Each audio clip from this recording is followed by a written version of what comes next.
We're back with a new season of the podcast and diving headfirst into one of the most debated topics in the Clue Crew, Nancy's love life. Ned has been Nancy's boyfriend from the beginning, but not everybody thinks they belong together. Are they a bad fit? Or was Joe Hardy onto something when he compared them to peanut butter and jelly? We quite agree with Joe, so today we're discussing how Her Interactive has handled Ned and Nancy and sharing what we love most about this classic pairing. What is up, everyone? We are back, baby. It's season 2 of Stay Tuned for Deep Dives. I am Carter, and I'm with my lovely co-host here, Tori. Tori, we are back. We're back in session. We are back, and truly, I think better than ever. Yeah. We got a season for the people. The onions are sprouting in season 2. Yes, they have been growing for weeks. They are ready for picking and sharing. Yeah. And if you're coming in, hopefully you know that we say onions and what we mean is opinions. So we say onions, but we're really talking about our opinions. And season 2 is actually deeply rooted in our Nancy Drew onions.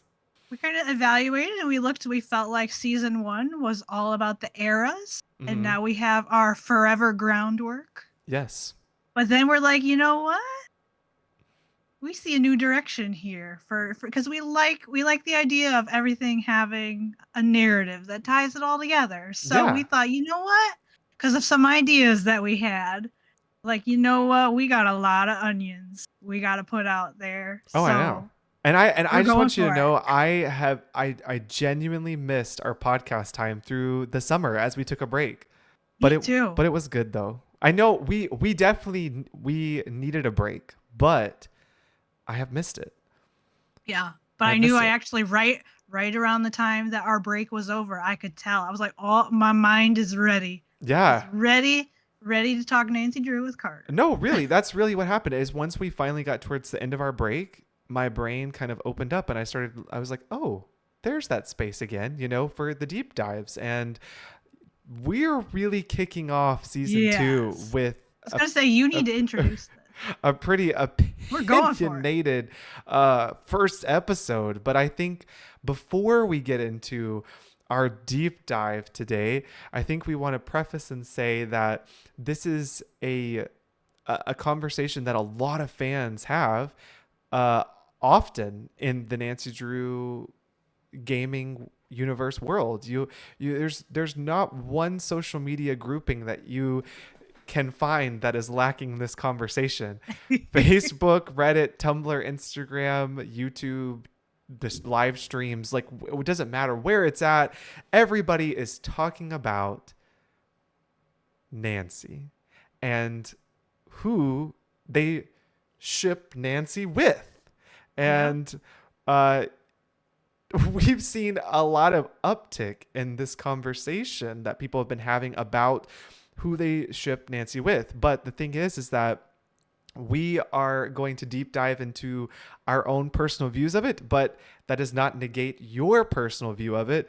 It is something that everybody across the board has an opinion on, and that is respected. And we just want to take our time diving into our onions about it. That's just what we do. We deep dive into our onions. So that's what we're here to talk about today, because you and I actually fall very similar on the same page. Yeah, and I'm sure everyone has already figured out from our title that we are 2 Ned and Nancy shippers. We are. And again, they have as time has passed, both because of things Her Interactive has done, which is what we're here to talk about, but then, just in general, everyone's got onions. That couple has come under a lot of fire from various corners, which is fine. Again, we're not here to say you're wrong or go away if you think something different, but we are here to talk about our onions, both about what we think about how Her Interactive has handled Ned and Nancy, because we got thoughts. And also just we want to share, like, personally, like, why do the 2 of us, after all this time, lots of options, lots of things to consider, like, we still ship Ned and Nancy together. So we're going to talk about both of those things today, and I'm Yeah. excited. Oh, I I'm think this is going to thrilled. be a great conversation. I'm, you And know, I just also Carter, oh I yeah, just go want to ahead. thank you. I want to thank you because for going with my idea, because I pitched to you Oh yeah. pretty hard. Like, please, can we open season 2 with like the most like provocative like onion, like the one that's gonna get everyone's attention. Like, so thank you for going. I was like, I felt like we just needed to go ahead and walk out the gate with something, big. Yeah, no, I mean, like I said, there's nowhere you can go and hide from this conversation. Everybody is talking about this conversation, but I think you and I we both have our own particular views on certain aspects that have evolved, throughout the history here of their relationship. And I'm just very excited to like dive into it because it's things that you play the game and you pick up on these things, but you never really get them out anywhere. And so it Yeah. feels so great to have this opportunity to dive into those things. Like, so I'm very excited to chat with you about them. All Ooh, the me way from the too. very beginning of the gaming series. Yes. And this is one of those topics I know. I think you and I have gone back and forth on it like for a long time. Just like Mm-hmm. little things here and there. Oh yeah, yeah, yeah. But then we knew like this is our moment to say like everything we could possibly need to say. It will be said here. Oh yeah. And I'll throw out to anyone who might happen to be wandering into this episode and maybe this is your first time knowing this podcast exists. Oh yeah, yeah. Carter and I would recommend that you go ahead and listen to season 1 because it's a great time, but also because we spent a ton of time talking about what we consider to be the Nancy Drew game eras. And we're not going to rehash all those in detail, but just we have the games divided into different eras based on qualities we think they have in common. So we're talking again back to our classic era. Like classic era Ned and Nancy Mm-hmm. really was an interesting start. So as you mentioned, Ned was there truly from the beginning. He was in the very first game. But, it was a very simple start. I know a lot of people have not been able to play the original Secrets Can Kill, Right. just to alleviate everyone's concerns. Like, you're really not missing anything in terms of relationship. Like, he's literally just there to give phone hints. Yes. That's it. But over just in general, he does have like a prominent role as a phone contact in this era because And he's in four of the 5 games. he Everything also but Message in Haunted Mansion. is starting in the series with Nancy. He is Yes. present from the first game. Yes, they chose from the beginning, like, okay, this is traditionally who is known to be Nancy Drew's boyfriend. Mm-hmm. So here he is. Right. But then I feel like Stay Tuned for Danger, even though Secrets Can Kill is Ned and Nancy's first game, I feel like Stay Yeah. Tuned for Danger is when it really sets into motion. So I think you should tell us more about like what comes into play from Stay Tuned for Danger Well, and then moving on. I played Stay Tuned for Danger for the first time when I was a teenager, and I was able to finally get it to work on my laptop. And so I had already played the games, many of the games, before I played Stay Tuned for Danger. And so when I did play Stay Tuned for Oh, Danger, I was actually taken aback because I was like, whoa, this is not how the normal phone conversations go. Because Ned and Nancy's relationship was a lot more like lovey-dovey relationship talk. Like I definitely remember the way that they interacted on the phone. I was like, wow, they're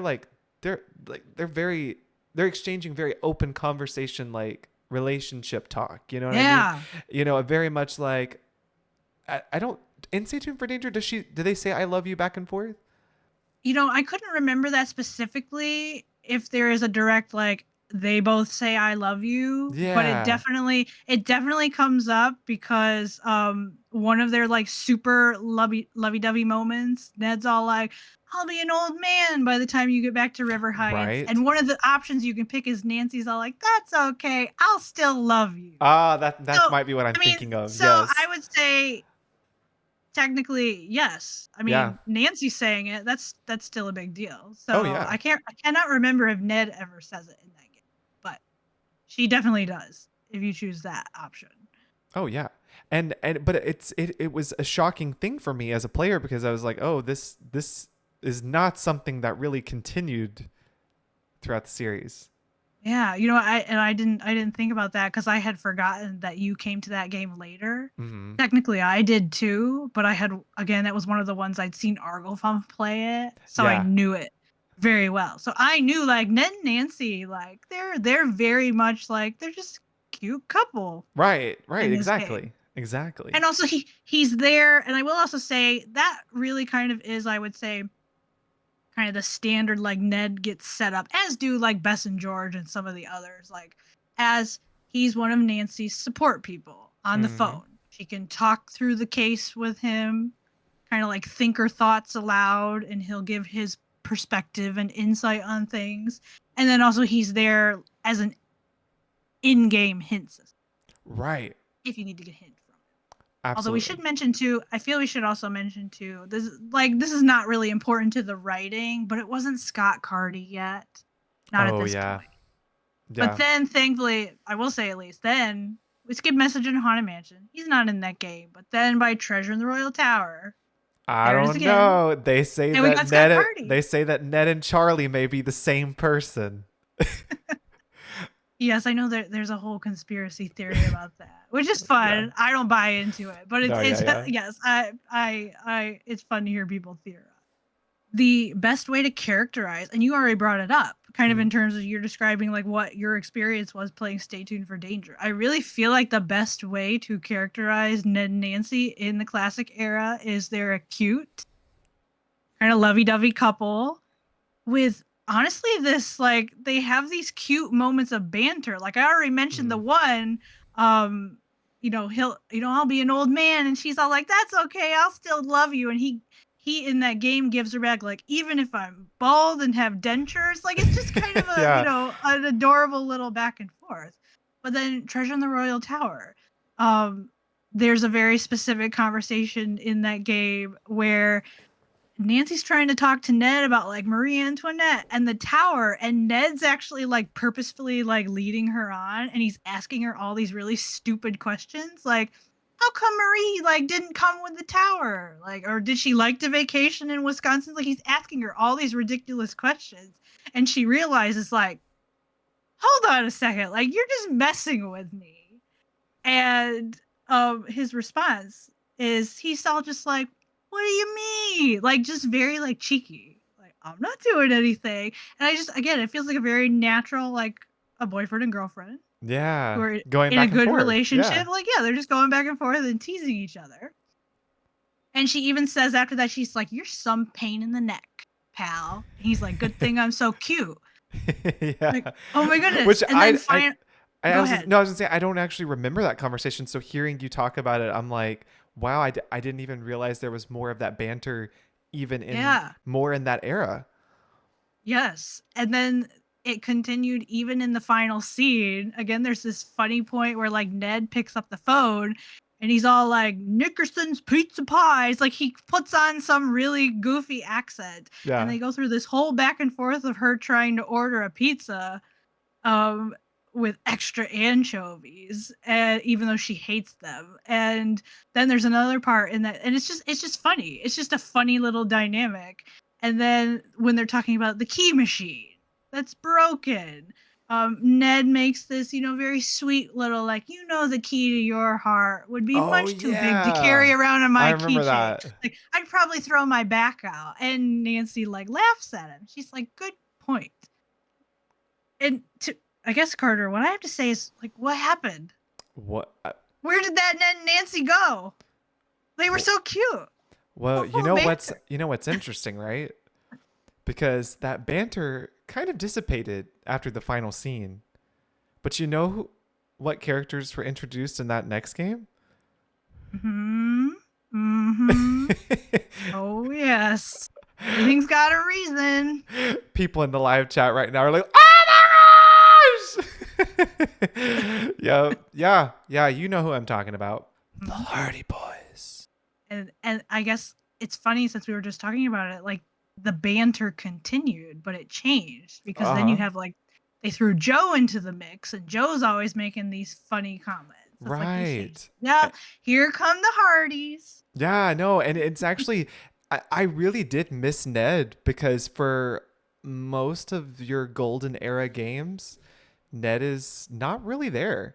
Um, I think, and I don't remember if I'm remembering this right, but I do remember like when he does come into like Curse of Blackmore Manor, and he's a phone contact. I feel like they kind of like made a big deal about like, oh, Ned again, after we had kind of like forgotten about him for like 6 or 7 games. I just remember it being a big deal that Ned was back as a phone contact. Like, Yeah, oh, and he exists. it's like speaking of you saying like kind of your experience of Stay Tuned for Danger was different because of when you played it. You already Yeah. had all this other Ned and Nancy under your belt, and so it was like, whoa, Mm-hmm. like who's this cute couple? I remember because of where I came into the series, Curse of Yeah. Blackmore Manor was one of the first games I played. So I didn't really, I guess, appreciate the magnitude of like, wait a second, like they've just been ignoring Ned for like the last 4 or 5 games, and now suddenly he's back. Like to me, it was just like, oh hey, look, Ned's a phone contact. Like I did not realize the context of like, Oh yeah. oh, I the know. Hardy Boys are where it's at right now. And actually, it's really interesting too because if you think about where Ned disappeared and where he reappeared, it's actually just so interesting because he disappears right before the Hardy Boys appear as characters, and then he reappears right after the interesting stuff that happens at Secret of Shadow Ranch, which I think that you should give us some more information about, since that is like your Yes. favorite game or whatever. Yeah, I suppose it is. So yeah, he does come up indirectly in Secret of Shadow Ranch. Of course, this is probably one of the most quoted lines in the fandom. Dave Gregory, kind of towards the end of the game, he gets all like, I think he like, this awkward, like clears his throat. And then, um, you got to steady back home. And then, but here's the difference. Here's where I get confused. Like, how did we get from lovey dovey, cute, classic era Ned and Nancy to she's hemming and hawing to Dave? Like she doesn't actually come right out and say, like, yeah, I have a boyfriend. She's more just like, well, sorta. Like she's very awkward and non-committal, Mm-hmm. which don't tell me that's not the beginning. That was absolutely, yeah, her interactives already like sowing the seeds of drama with Yeah, no, that. really, they really were. But it was I remember even looking at the message boards about Secret of Shadow Ranch, people had things to say about that. Like there were a lot of people that had played that game that they were like, you know, more on the camp of like, oh my goodness, Nancy, like you're supposed to be responding about how much you love Ned. And then other people were like, yeah, but Dave though. And I just, oh my gosh, Rude. right? So it was interesting to see how fans reacted to the presentation of there maybe being some relationship drama. But like you said, that was Yeah. just the beginning. Since we're talking about Secret of Shadow Ranch, can I also, this feels like a good moment. I'd like to Yeah. bring in now too that Ned is a phone contact only in Curse of Blackmore Manor. Ah, yes. But one thing that they did shift that is different, that I double checked, is Nancy writes almost all of her letters, her like Yes. opening and closing letters to him To in him, this era, yes. which is how they brought it in. However, they don't really use the letters to like build relationship. It's literally Mm-hmm. more just like she's literally just stating the facts about Mm-hmm. like where she is and how the case wrapped up, if it's the end of the game. How, again though, tying in with that Dave drama, because I did not realize until I literally looked at the opening of every game in the Golden Era, and I checked all of these Golden Era games. So we're talking Secret of Scarlet Hand to Last Train to Blue Moon Canyon, um, Ghost Dogs Moon Lake, Haunted Carousel, Danger on Deception Island. She's writing the letters to him, and then mysteriously, suddenly she's writing her letter to Hannah. How convenient, because would you tell Ned about this cowboy who picked you up at the airport and he looks cute? Because she does. She just mentioned that Dave is cute. Oh yeah, and she does. And would you tell your boyfriend about this cowboy asking you if you got a steady back home? Again, that's very purposeful. How convenient that suddenly she's writing to Hannah. Yeah, no, there were so many like little changes happening. And then the very next game, Curse of Blackmore Manor, it switched again. She writes the letter to Ned. Mm-hmm. So it's just Secret of Shadow Ranch. Mm-hmm. And that's got Dave Gregory and the little bit of, love drama. Yeah. Yeah. And it's, I had kind of been thinking about this while you were talking about it, because,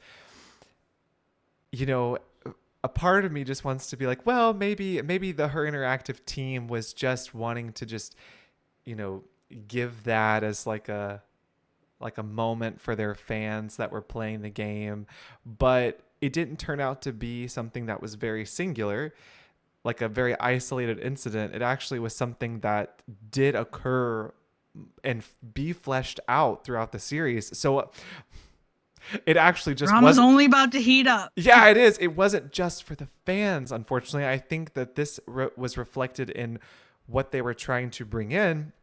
And we know that in Secret of the Scarlet Hand, the introduction of the Hardy Boys starts to kind of change and mix things up.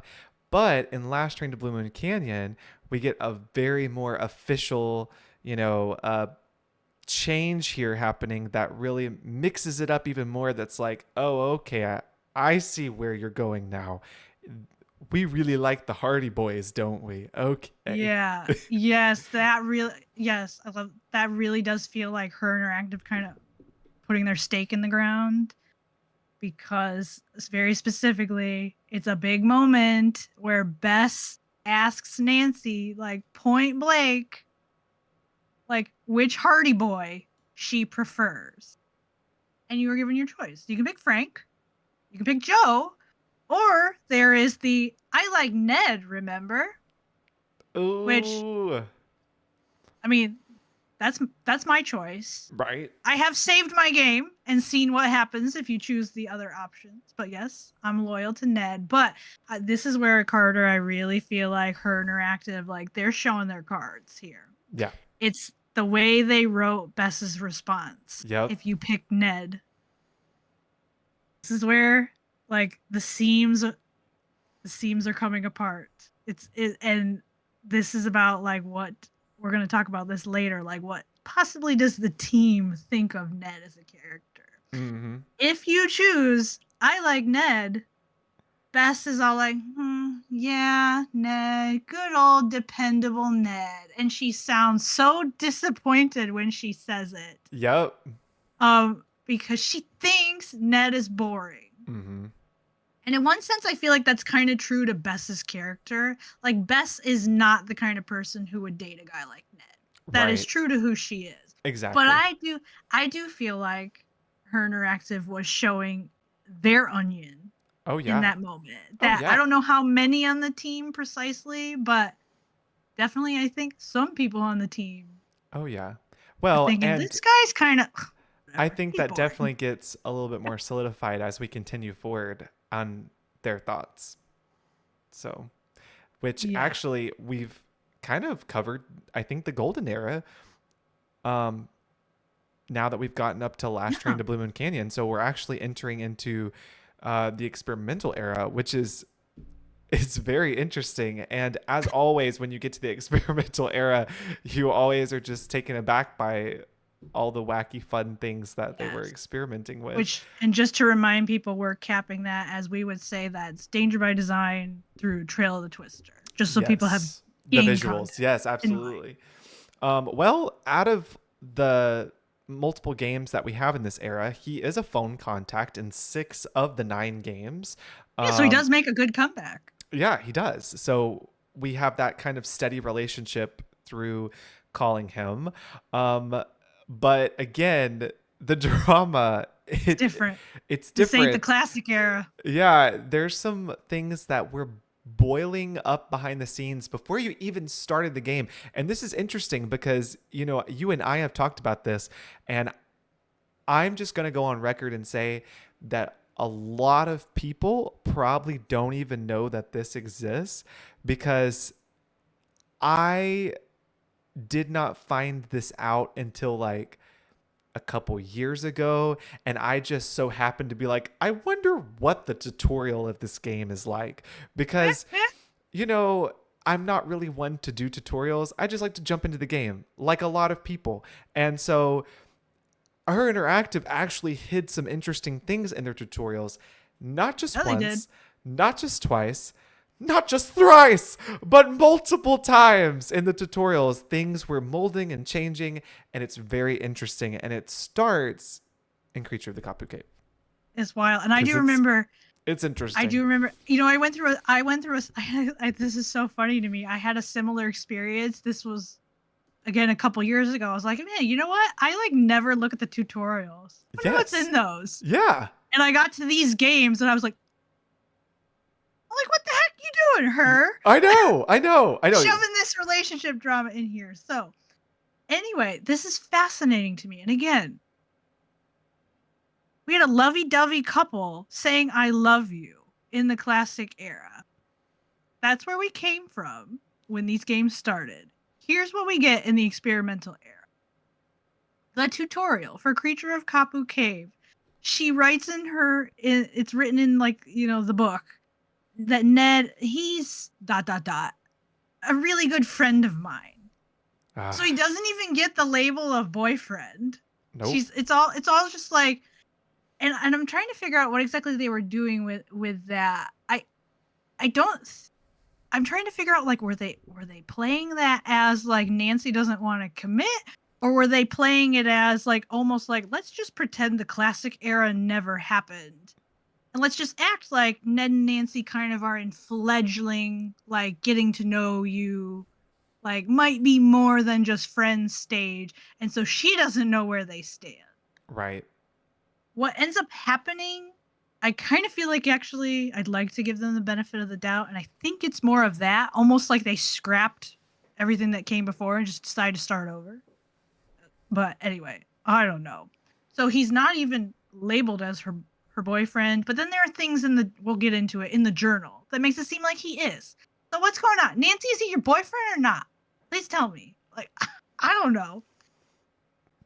The Legend of the Crystal Skull tutorial. It becomes the tutorial when it brings up Ned. She says, well, I guess he's my boyfriend. Okay, well, now we're using the label at least, but she's still, I guess, that's still not committing to it. Phantom of Venice.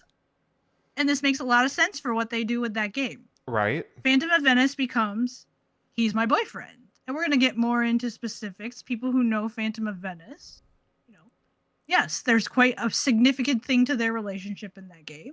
Warnings at Waverly, it's also, he's my boyfriend. But I don't know, Carter. This is just, I don't know what happened. It's like they went from established couple to, we don't know what we are, or at least Nancy doesn't know what they are. I don't know.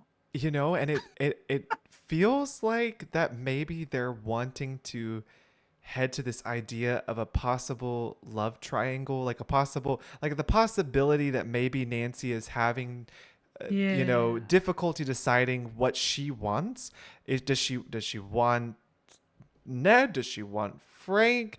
And this particular section of games, it kind of brings that more into focus because I think you should talk more about the love triangle. Well, yeah, it really comes out. Well, okay, so we really should talk. Do you remember do you remember when you queued up Creature of Kapu Cave and you get there, you're like, "Oh wow, it's so relaxing." And Big Island Mike, yada yada yada, go get me some shells. So you're so excited. You're going to the beach. It's going to be a relaxing time. And then you see boop boop, two people, boop boop, and you're on the phone with Ned. And man, what poor Ned, poor Ned in this situation because Nancy's Maybe we like, should have titled this episode "Poor Ned." Ain't that the because truth? he just gets, oh, the Hardy Boys are here. Oh, I gotta go. I gotta go. Bye. It just boop, hangs up. I know. And then she just Oh, walks right over and just completely forgets about Ned in that moment and is like Frank, Joe, what are you doing here? And then they have this yes, whole conversation about like why they're here, why she's here, and she forgets. She just forgets about Ned in that moment. And yeah. you And she actually, knows she did wrong. She yeah. knows she did wrong because she Well, put it ends up in the journal. you actually had a very interesting conversation when you recently replayed Creature of Kapu Cave. That didn't you with Ned? You like called Ned again. Is that right? Well, yeah, I can't. I think I've gotten this. I want to say I've gotten this conversation before, so I generally don't know if it's a hard one to trigger. Oh, okay. But yes. So first, yes, there's the flat out like she gets tunnel Hardy Boys tunnel vision, Mm-hmm. leaves Ned in the dust, and but then yes, the love triangle. It is on simmer. It's on a slow. It's slowly simmering in this era because there is a conversation that Nancy can have with Ned later where she talks more about like this mystery and it's all tied up in what the Hardy Boys are working on, and Ned actually responds in a way like he's jealous. Mm-hmm. Like you can tell that he's clearly specifically he's not too keen on her mystery being so tied up in what Frank is doing. Yep. Isn't really a Joe. Joe is innocent. Joe's my guy. His hands are washed of everything. Like God bless him. Frank, there's some tension there they're playing at. And Nancy actually asks Ned about it. She's like, "Do Yeah. I detect a hint of jealousy?" And then she tries to reassure him, like, "You got nothing to be jealous about." But just the fact that her interactive went there, like that's a Mm-hmm. love. Yep, that's a love triangle. It's not one they make a big deal about, but it's a love triangle. Yeah. Yeah. And And also going back to what you said about the phone conversation, like Nancy knows she was not being very thoughtful because she right. actually writes something in her journal about I need to apologize to him. Like that was really mean of me to just hang up on him like that. And Oh she yeah. talks about like he puts up with so much with me.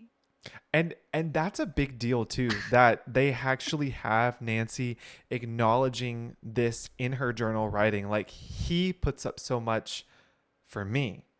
Like she's acknowledging that aspect of the relationship, which is interesting. Yeah.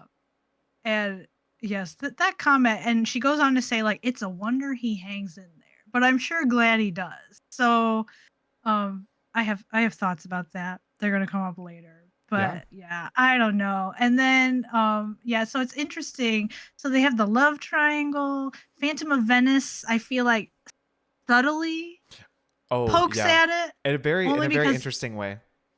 yeah, only because um Ned is staying with the Hardy Boys, Mm-hmm. but they make a point of saying like Joe's the only one who's there. Frank's off doing something else. Mm-hmm. So Feels purposeful. it's kind of hard not to read into the fact like, oh, Ned and Frank aren't there together because yeah, that might be a little bit awkward. Right. Well, and also too, and that game is very rooted in Ned and Nancy anyways because of the whole Yeah. locket, and she even tells people my boyfriend gave it to me, re-edifying Yes, they like do make a what they said in the tutorial that he is my boyfriend. So Yeah, which is it's almost interesting. I feel like, and again, if you go with the tutorial and the way the tutorial defines things, it kind of makes like Phantom of Venice is their first big moment as a couple, because he gives her that locket. Yep. Yeah. Yeah. So I don't know. Well, and Interesting. keeping within that same era, this is actually something that I was recently replaying like White Wolf of Icicle Creek for Christmas in July streams, and I was reading the journal and got to a point where I was literally on the stream and I was like, and then I realized I couldn't say anything because I was like, oh wait, this episode doesn't come out for another like 2.5 months. I was like, that's interesting, and then I just moved on. But it's because she actually also makes mention in the White Wolf of Icicle Creek. This is the game right after Creature of Kapu Cave about making a specific note. Don't forget to call Ned, and they actually have a little bit more of a relationship conversation going back and forth where like Ned is like, please be safe, and remember, da, Yeah. da, da, da. And so that was like, okay, so like they're trying to kind of rekindle that, I guess, like, I don't know, it wasn't as lovey-dovey, but it almost was kind of like, A little bit more of, yeah, like the original. yeah, a little bit, yeah. Yeah, I see that. Although I also think it's interesting, like she had to write a note. Again, they're kind of poking at like Yeah. Nancy's like thoughtfulness as a girlfriend. Like she has to write herself a reminder, like, Yep. I need to make sure I call Ned. Yep. Just in case absence doesn't make the heart grow fonder. So it's like, yeah, needing that mental reminder. Yep. Yeah, I agree with you. Like White Wolf, definitely not as lovey dovey, but it Right. does feel a little bit more of kind of like, yeah, he's there as, and more so I feel like in Legend of the Crystal Skull, and honestly in Phantom of Venice too, in Haunting of Castle Malloy, like those ones, they're side plots we can get into, but they do bring back definitely that strong element of like Ned is there to like be her sounding board. She can Right. talk through the case with him. He's gonna offer his opinions and perspective on things, and he's there for hints and all this stuff. But let's keep moving on though to this is the one, and again, I don't know if everyone knows about this because this is one of those things that's going to be dependent on like how often you're doing certain things within the game. And it's not something I knew. We get all excited about, oh, that's so sweet, like he gives her a locket in Phantom of Venice and it gets stolen, oh no, but then like she gets it back, like yay, it feels like a good like game for them as a couple. Well, Her Interactive, clearly they're like, oh no, we can't let them be happy. Like no. So what do? Warnings at Waverly. If you have her go to the bathroom enough times, you can eventually, I don't know, it might happen the first time you go into the bathroom if you get lucky. There's a line of dialogue that she says in the bathroom. I apologize that I didn't get the quote down specifically, but it's seared. The gist of it is seared in my memory because of how nasty it is. Like, her, what you doing? She basically makes this comment in the Waverly bathroom that indicates she lost Ned's locket. And he doesn't know that she lost it, and she doesn't want him to find out. He'd be upset. Doesn't that feel like almost symbolic for this particular, time that we're in with Ned and Nancy and what we're about to get into? Yeah, it's just, they are definitely, I feel like they have very clearly laid the groundwork in the experimental era for Nancy kind of just being like she's neglecting him in certain ways, not always being the most thoughtful. They definitely lay the groundwork for that. And another thing, again, I think they laid the groundwork for him being jealous. Sometimes that's going to come up for sure. I can think of at least one future game where that comes up later. Then I also feel like they're starting to poke at and this becomes a big issue in our next era. I feel like they're starting to poke at does Ned have a life when he's not hanging out with Nancy? Right. And I guess tell me what you think about this, because this is kind of my thinking. I feel like that happens. The seed is sown in Haunting of Castle Malloy when Yeah, that's really where it starts. there's that pool party. Mm-hmm. And there's Minky McNabb, which Minky McNabb, it's like Deirdre Shannon before she became Deirdre. He's like in Minky hiding. Like Bess McNabb. and George tell Nancy, like, yeah, like, Ned's like, he's hiding from Minky McNabb. So he's supposed to be having a great time, but instead he's hiding from this girl because she knows that like Ned is there and Nancy's not with him. So it's like a very like kind of bummer situation for Ned, that he can't have any fun because Nancy's not there. Yep. And Yeah. they're really gonna go hard on this in the next era. But then also before I ask you to kind of walk us into the personal era, Carter, one other thing that I think is worth mentioning, because I do feel like it was a bit of a writing shift with Ned's character. I do feel like the experimental era is also when they really, and you had actually mentioned it earlier, I think, when you were talking about White Wolf. I think I did, yeah. I feel like they started to draw attention to Ned is very concerned for Nancy's safety. Mm-hmm. Oh, he's very protective of her. Because yes, you're right. There's definitely like there's stuff in White Wolf where he's telling her to be careful. But also it comes out very strongly in Phantom of Venice, It does. where he seems to get quite worked up about this undercover case, and like he wants her to make like, have you talked to the police? And I think that's also the game where he's like, maybe you should just quit and come home, and she's all like, I'm not quitting. Like, yeah. I think that's the game.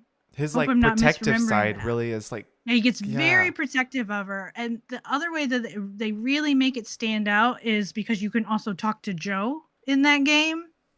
And I've actually like done the whole like save my game and I'll replay the conversation with both of them to see how it's different. Yeah. And there's a very clear like Nancy will talk about things with Joe and he's all like, wow, Nancy, that's so cool. Like, I wish I could do that. And Ned's all like, I don't know, Nancy, that sounds really dangerous. So oh, that's going to be so important later in the personal era. Yeah, so I just wanted to make sure that we mentioned that because I feel like that's when I'm glad you did. Her interactive added like another layer to Ned's character. They really wanted to draw attention to like he's very protective of her and he wants her to be safe. And so he's going to interact with her in certain ways. Absolutely. So yeah, but now I feel like this is where now we're to where we really got to. We're going to be parked here for a good bit. We sure are. And I'm very excited because this one is just this entire era of games. All of the seeds that were sown really become evident in this era. And like I just want you to think, if you're listening or watching or however you're consuming today's podcast episode, like think about all the things we've just mentioned to you that have like built up, right? And then we get to the personal era, which is Captive Curse till Sea of Darkness. And Captive Curse, right? We get, or that's, you get to this game and and everything that has been building up, it just all really just at this point, because we literally start off the game, the story, with Nancy and Ned having a fight. They're having their first fight. Yeah. Honestly, I think it would be considered their first. Mm-hmm. The first fight that we've gotten to witness, and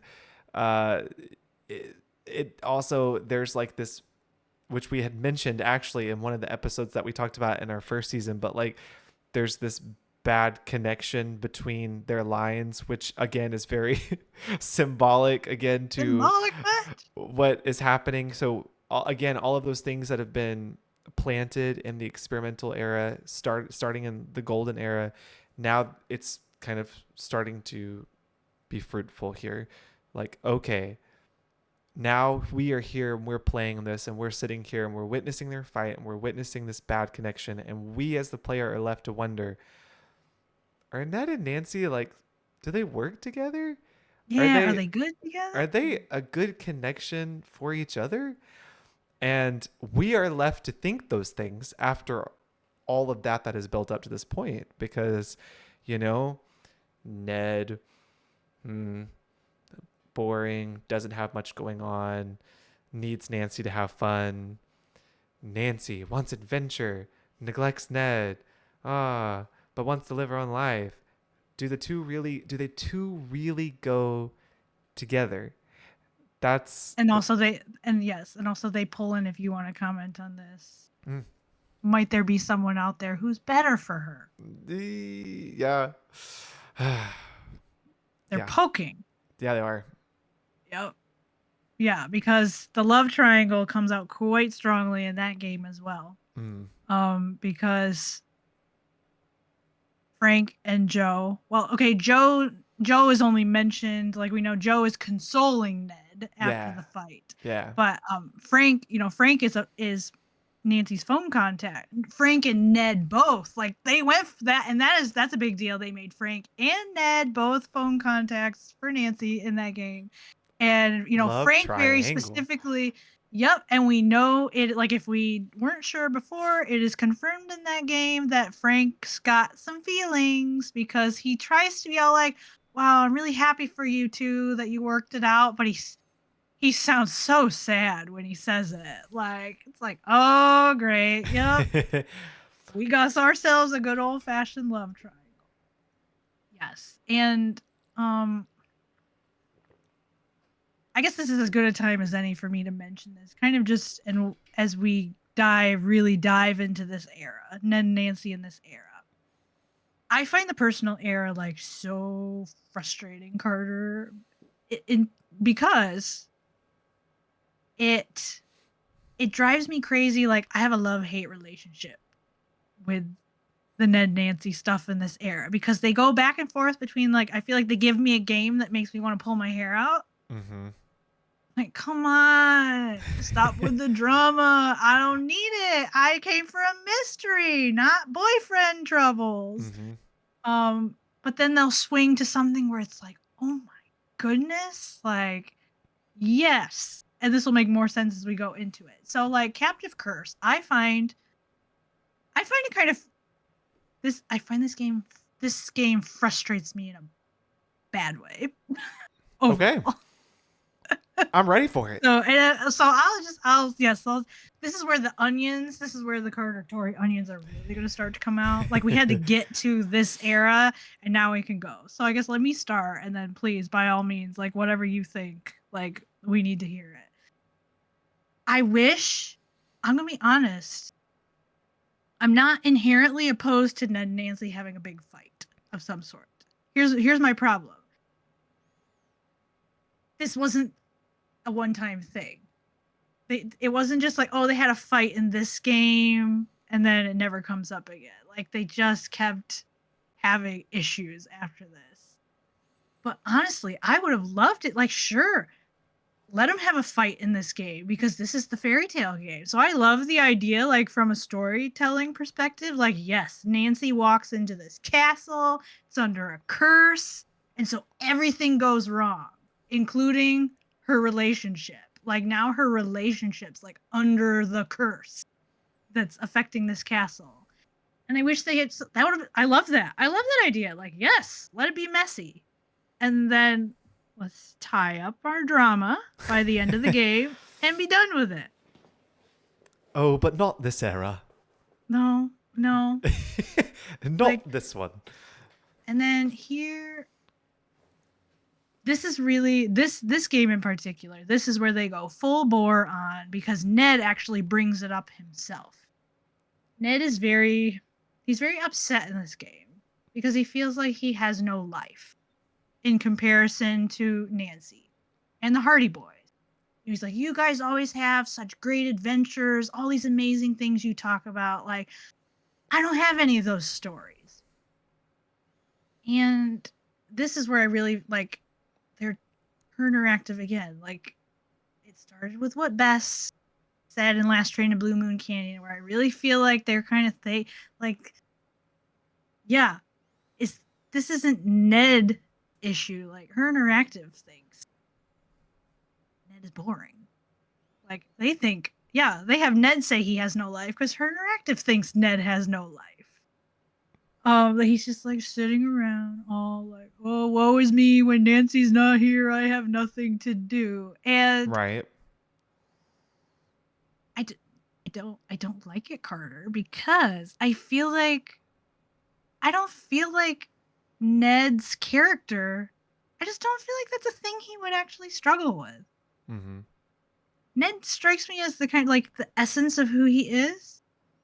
He's just content to like, yeah, I'm gonna live my life and support Nancy however she needs me to. Like, I just don't buy that the real Ned Nickerson's sitting around being all like, I don't do anything interesting. So I don't know. To me, it feels like her interactive like just created drama because they think he's boring. Well, I don't know. and I don't know if I this don't is. like it. I don't I know. don't like it. No, but like, no, I think that's a fair thing to say. But I don't know if this is something that we wanted to mention, I guess, in the flow here. But I mean, it's just naturally coming up. I know, think it's come in, so we might as well talk about it now. yeah, we might as well. That way, in case you're watching, you're not like, yeah, but that's how he was written. Well, it was actually heavily influenced. So we should talk about the confirmation.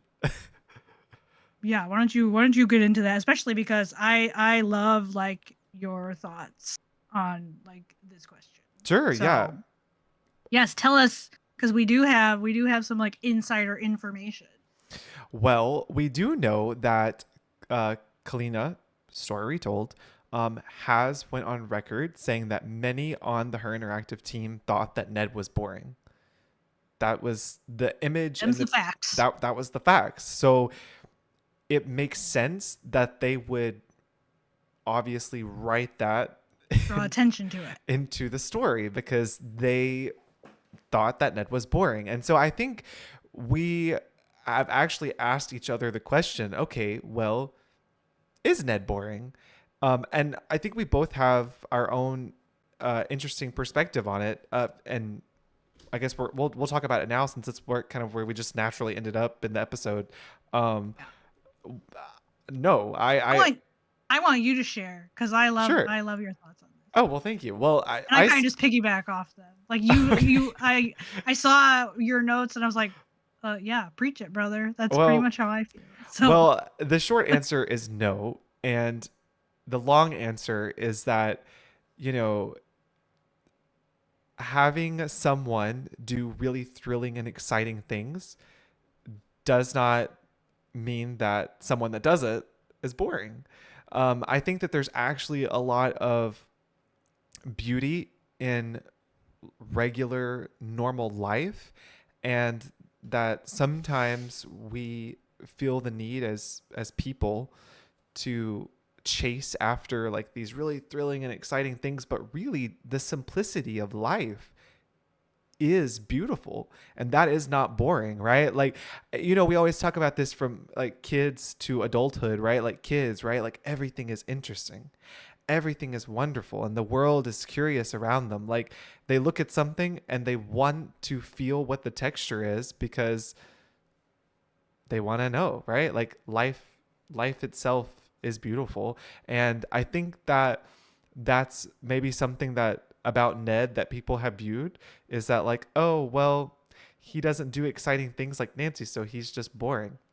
No. That does not make you boring. It doesn't. I think that having someone like Ned support Nancy and be there for her is actually very, very cool. I don't think that that's boring at all. I think that that's a very beautiful thing. Like having him be a supportive person in her corner. Like I think that's cool. I don't think that's boring. Yeah, yeah. I'm gonna kind of get into that more later when we wrap up the episode. I don't think now is the time for me to bring up all my thoughts on this matter, but yeah, like Right. I agree with you. Like, why? Who says ordinary is boring? Right. It's okay for him to be ordinary. It's okay for him to just be a college student Mm-hmm. back home doing those things. And like he is there as Nancy's support person. Like she can pick up the phone, he will answer. He's going to listen to her. You know, he's going to give her the input that she needs. And he's, gonna wish her the best and ask her to stay safe, but at the same time, he's still like, for all his protectiveness, it's not like he's constantly like, Nancy, come home, Nancy, come home, Nancy, I don't want you to do this. Like he's still like, he supports her in what Right. she's doing. Like she wants to live her life and he supports that. Like that, yeah, he doesn't have to have him not having all these grand adventures, going out and solving mysteries. Because that's another thing in the chapter. Like he really wants to solve a mystery, and I realize in one sense, I think they did it because they were clearly trying to hint at he was going to be an alibi in Ashes and Right. actually help solve a case.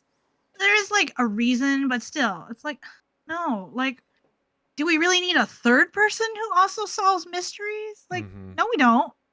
Not everybody can solve the mystery. Yeah, not everybody needs to be a detective. But however, you did bring up a good point in the whole like, is Ned boring?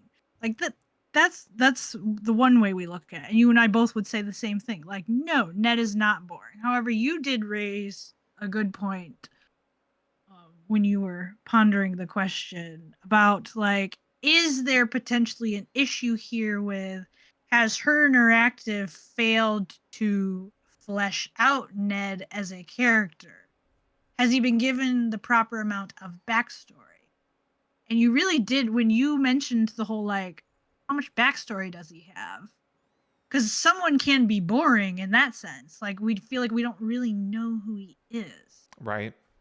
because he's not been given. We're not really told a whole lot about him.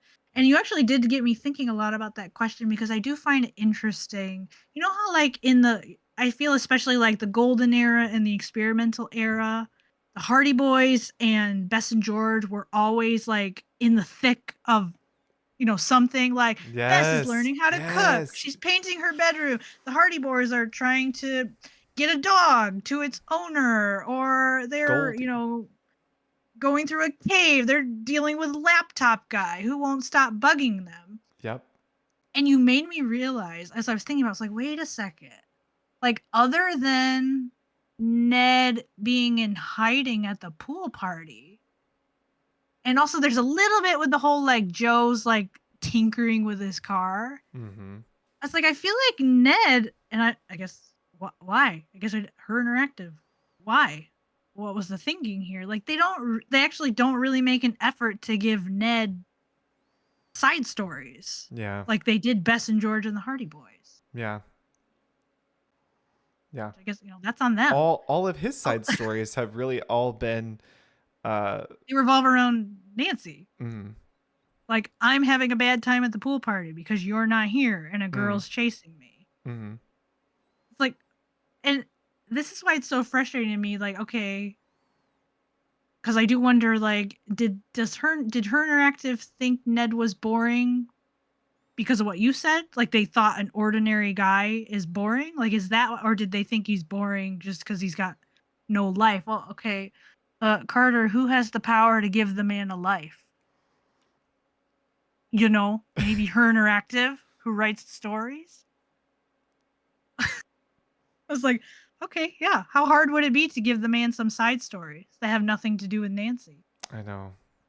Like, I don't know. We know he's a college student. Lots of interesting things happen at college. Mm-hmm. We told more about that. Mm-hmm.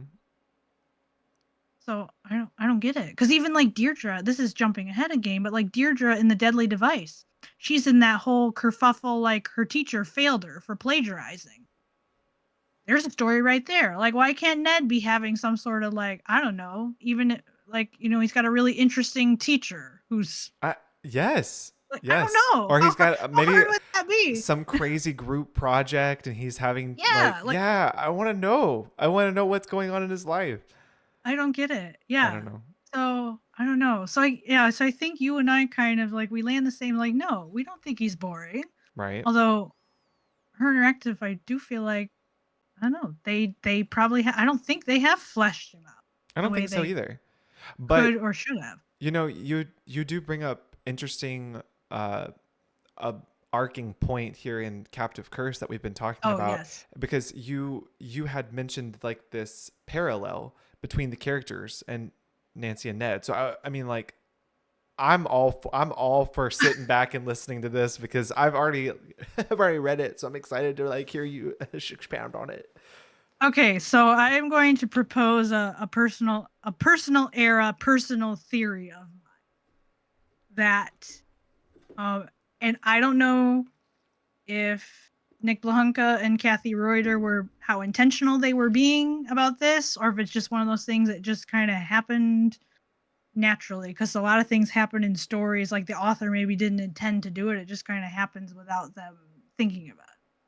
I have a whole theory. I feel like very often you'll see, and I'll try to point it out as we move along, that there are a lot of couples in the personal era. Like other than Ned and Nancy, there's usually like almost every game in this era has like another couple of some sort, and Ned and Nancy just kind of naturally like it's like you can put them next to each other and you can there's like parallels and you Mm-hmm. can kind of compare and contrast.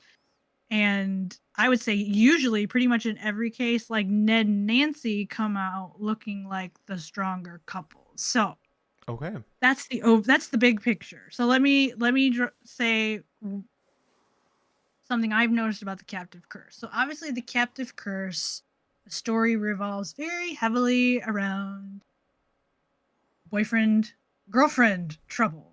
Okay, because spoiler alert, Anya, her entire culprit motivation is she hates Marcus because he dumped her and she wants revenge on him. So you have Ned and Nancy in this game. There's one of your couples. You have Anya and Marcus, I would say, as your other couple in this game. And it's just interesting to me to kind of think about because what do you have here with Anya and Marcus? So you have Anya kind of when she was starting out, when they started dating, like she was the ordinary girl in the relationship. And so was he to a degree, but he ends up like he goes on to bigger, better, exciting things. He has a very exciting life. He gets, he's very rich and he leaves her in the dust. She gets upset about that to the point, she becomes very bitter. She wants revenge on him. So I just find it interesting that you have something similar, okay, Ned and Nancy. Ned's the ordinary one. Nancy, in a sense, leaves him behind for bigger and better things. She goes off to solve this mystery. She forgets about Ned. Like, and he gets upset about that. Here's the difference though. Ned did not take it to heart like in such a way like that's it. Like first of all, Nancy didn't break up with him, thank goodness, like Marcus did. But Ned and Anya, that's where the strength of the parallel really is. Ned takes it way better. Like any slights, any mistreatment on Nancy's part, like he you know what? He gets over it. Forgive, he moves on, and they reach like a place of understanding.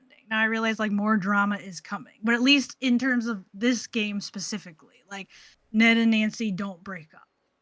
So I just think that that's interesting that you kind of have two couples in that game, and one of them like the relationship is okay by the end of the game, and the other couple like they're broken up, and she hates his guts, wants to ruin his life. So I don't know. It's just very interesting to No, me. that And really then is so what? interesting. Yeah, Like I don't know. I would have never I don't know, I wish wouldn't have never thought about that. And so you bringing it Yeah, up, I'm like, yeah, no, that makes a lot of sense. yeah, I don't know. It's just interesting to me. And then also like um I do just before we move on to Alibi and Ashes. I do think it's worth pointing out like what Joe says I love that And it's quote. meant to, I know it's played off as comedic relief, Mm-hmm. but at the same time it feels like important. That Mm-hmm. he writes that whole long letter like a world without Ned and Nancy is like peanut butter and sadness or Mm-hmm. jelly and uncomfortable silences.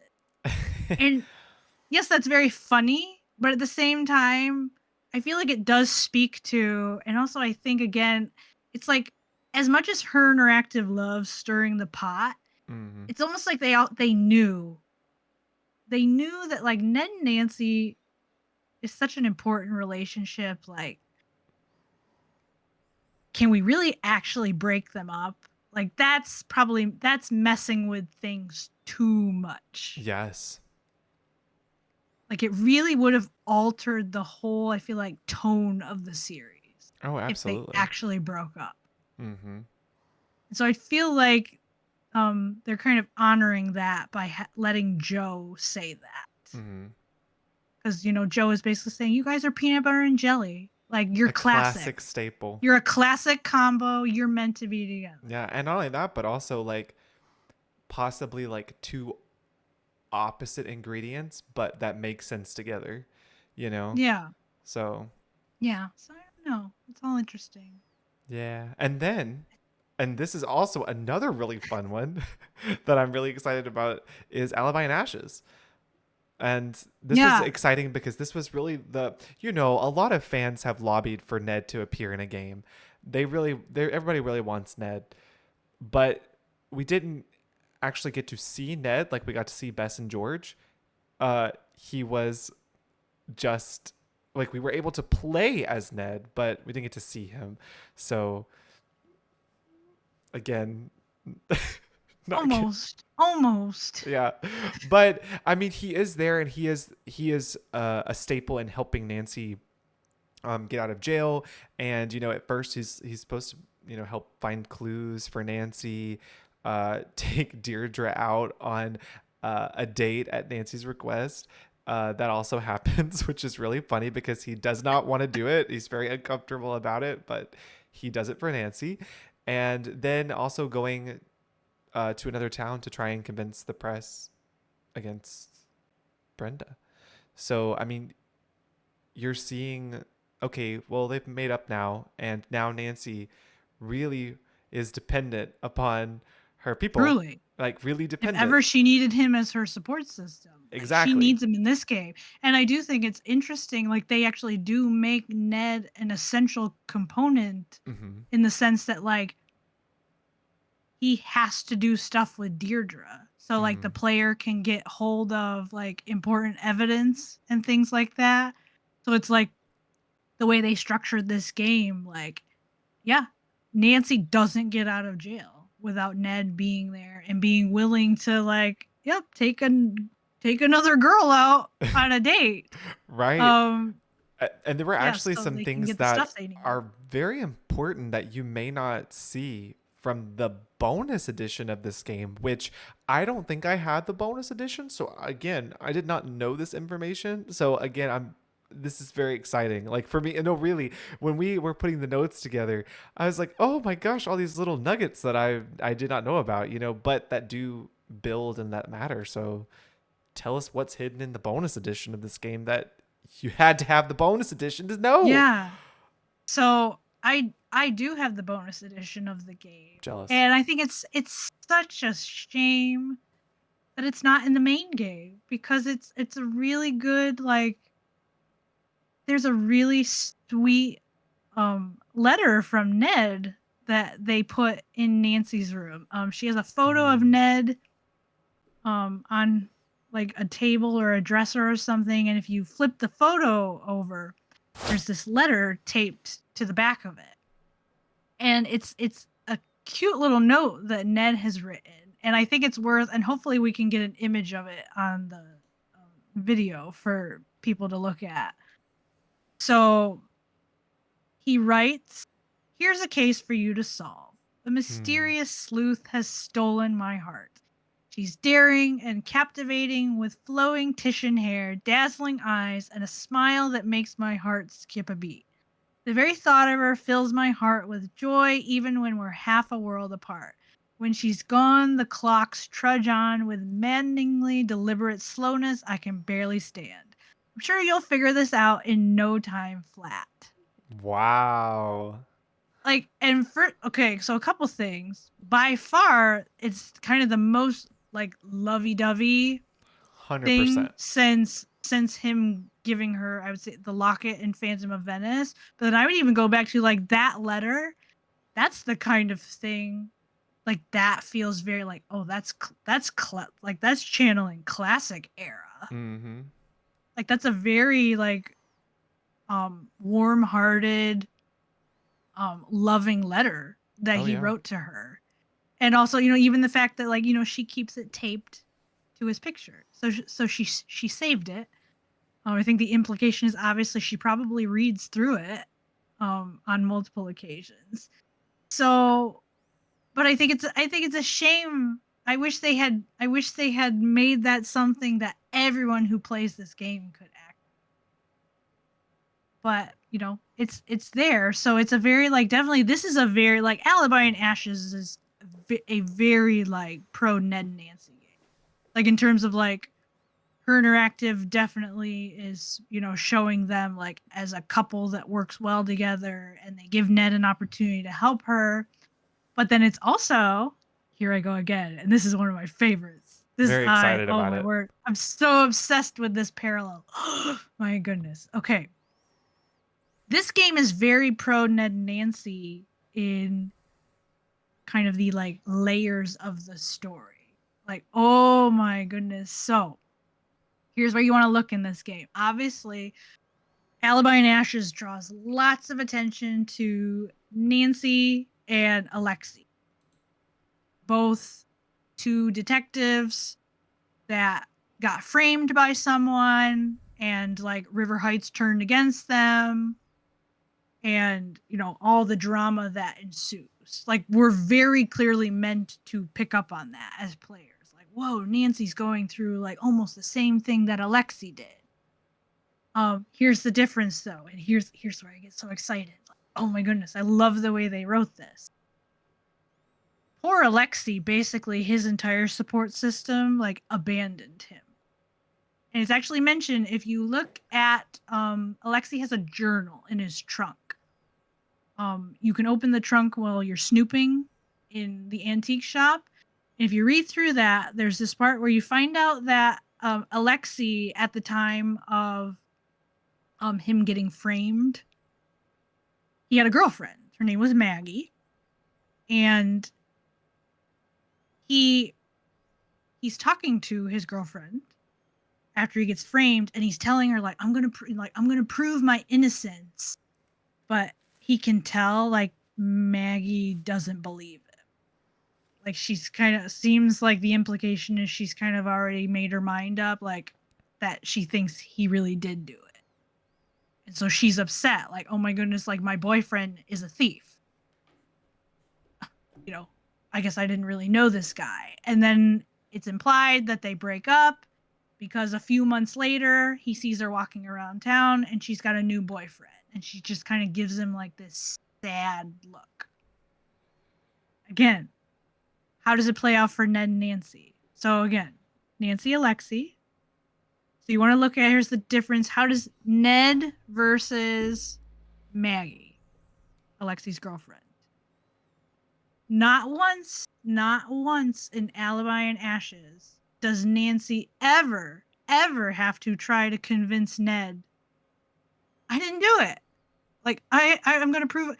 He, from the get-go, he assumes, of course you're innocent, and we're going to do whatever it takes to get you out of jail. Like, he doesn't doubt her even a little bit. Like, he already believes her, and he's willing to do whatever it takes, including go out on a date with Deirdre Shannon. Like, you could tell, like, of all the things you could ask Ned to do, what a horribly uncomfortable thing. Like, he's got to take a girl out who's not his girlfriend. And not only that, but he's got to take this girl out. You actually find out, from a phone conversation later, that basically Deirdre spent the entire date just, like, throwing insults at him. And so he really puts himself out there and he endures like, all this verbal like barrage, like just being insulted by this girl because he wants to get Nancy out of jail. Like, my girlfriend's innocent. I'm going to do what it takes to get her out of jail. So Nancy had what Alexi did not. Like, imagine if Alexi's girlfriend had trusted him and, believed in him enough to do whatever it took to help him prove his innocence. Wow. So again, it makes Ned and Nancy's relationship look very like powerful. Mm-hmm. Like very like wow. That kind of, but in particular, it makes Ned look very strong. Mm-hmm. It really like highlights his character. And I'm just gonna go ahead and say it again, like, don't tell me that a man like that is boring. Get out of here with that kind of nonsense. Ooh. Like, I wish if a man wanted to do that for me, like, no way. He's not boring. Don't we all wish we had a Ned? Tori said it. Tori said, no, yeah, no, really. And I was just so blown away by your outlook on that because, gosh, I don't think that I've ever really paid attention to the depth that's there. And you keep pulling out a lot of deep things from the specifically from the personal era games, which I think are so nuanced that it's harder to find the depth, but you have dug and you have found it because like I remember when we ended on season 1 with a sunny June and I was like blown away because I was like, whoa, I've never even thought about these things. So it was really cool to hear your thoughts on that and how that relates to Ned and Nancy. Thank you. And again, how that reflects how Ned and Nancy come out as the power couple here, so I love that. And it, again, we're still obviously here in the personal era and Her Interactive is still throwing the dice. If only they'd left it there. Really, right? They're still throwing the dice and trying to figure out what do they want to do next, right? So now here we are with the Deadly Device, right? And this was actually a really big one for fans. I remember all the fans being like, they go feral over this. No, they really do. All the Francie shippers are watching this episode. They're going to emerge like right here, like, yeah, this is our game. But it's true. It's like the I don't know if it's the bonus edition. We went from the highs to the yeah. I don't remember if it's the bonus edition or if this just happens in the regular game. But like I think it's in all versions. I think it is too. You just have to make sure that you watch the bloopers. Okay. Oh, that's right, because it's in the bloopers. That's right. At the very end of the game, you get to the bloopers and the outtakes, and there is this moment where Frank is leaving this voicemail to Nancy, and it gets cut off, but he is very much definitely about to confess his love. Is something. I'm guessing his undying love for Nancy. That's what was being portrayed. That's what is believed, because it cuts off right there, and it really much does sound like that's about what he's about to say. And I think we have mentioned these points, and we don't know but I would probably lean in the camp that Her Interactive put these details about Ned in the game to not be maybe endearing, but more like, yep, Ned is still boring.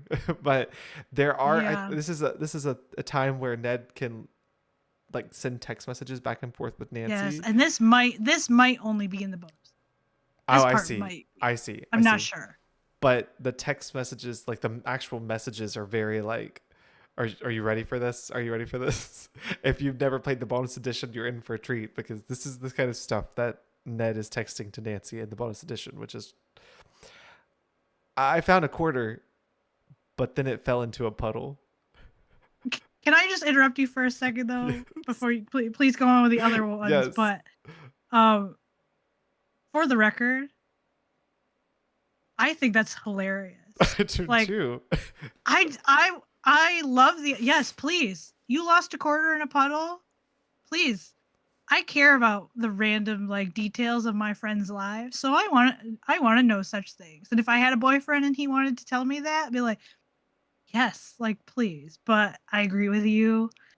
I think her interactive was trying to make him look like silly and Mhm.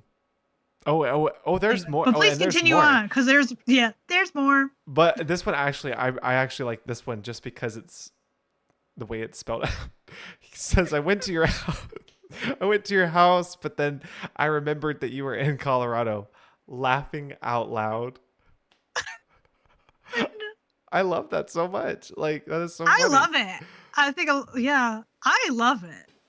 I didn't know. If they were trying to convince us he's pathetic, it didn't work. No, But no. I Now this one though. Now this one, he was watching a mm, movie, wishing that yeah, Nancy were with him while he had Cocoa Kringle ice cream. Now this one was they were that's definitely, mopey. yeah, That's mopey. they were putting Mopey that in Ned. there. Yeah. Yep. Like poor old Ned can't do nothing but sit around and wait for Nancy to Sit come around back. and yeah, and do you not get this picture of like just like in the movies, like when the girl she's having relationship troubles, so she like goes and gets a tub of ice cream out of Mm. her freezer and she's sitting on the couch like like This is it. that's the picture I have of Ned here, Mm-hmm. which is so sad for him.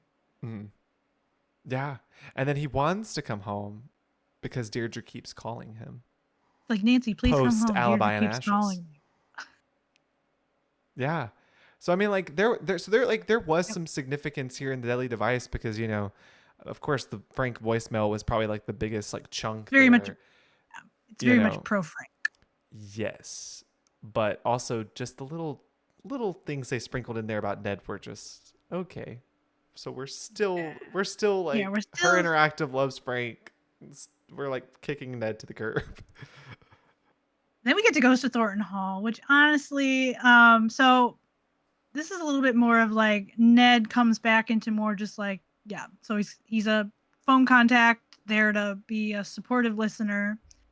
Um, he and now the interesting thing is that he and Bess are hanging out at his house. But again, here, leave my boy alone. Her interactive. Basically, the implication is, and like Bess is desperate. She's like exhausted all her options of who to hang out with because she makes some comment. I think like George is busy with something. She says something about like Joe's out of town or something like that. Again, because who would Bess would want to spend time with George, and also her wanting to hang out with Joe. That makes a ton of sense to me. I can see Bess and Joe getting up to all sorts of hijinks. Like they're just two chaotic peas in a pod. Um, so basically, she doesn't come right out and say it this way. That basically she's got no other options, so she's desperate. She's hanging out with Ned. Ah, come It's like on, really, her really interactive. like so you're hanging out with him because kind of like a last resort. And also, So can I also just say I hate that too for the like friend dynamic that is supposed to be amongst all of them. It it's just like this yeah, wedge. It's just this wedge, yeah, like it's this yeah, unnecessary wedge of like, okay, now we even have like Nancy's friends are like, oh yeah, I had to hang out with your boyfriend. Like I just, you know what I mean? So it creates this yeah.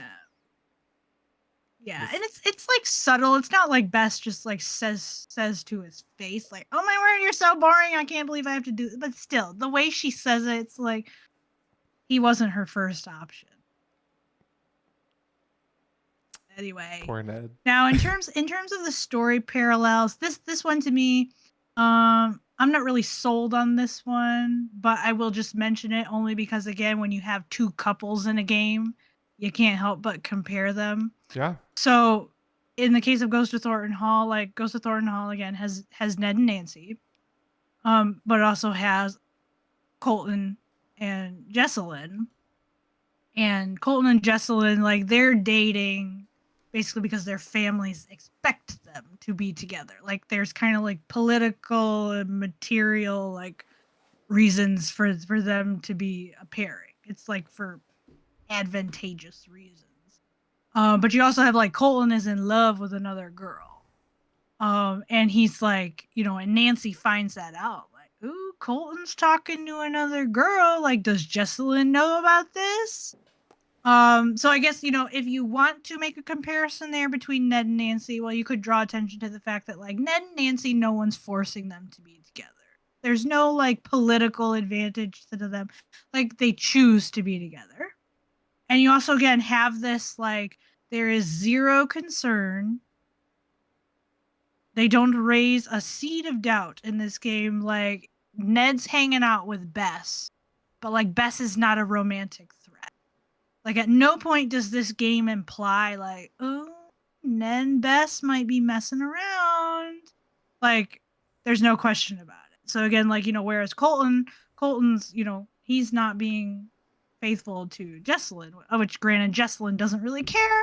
But Colton's in love with someone else, whereas Ned, like, Ned can be hanging out with another girl, and even if you want to take it back to Alibi and Ashes, Ned can take a whole other girl out on a date, and he's still not gonna, be unfaithful to Nancy because he loves her and he's loyal to her. Because they're the peanut butter and jelly.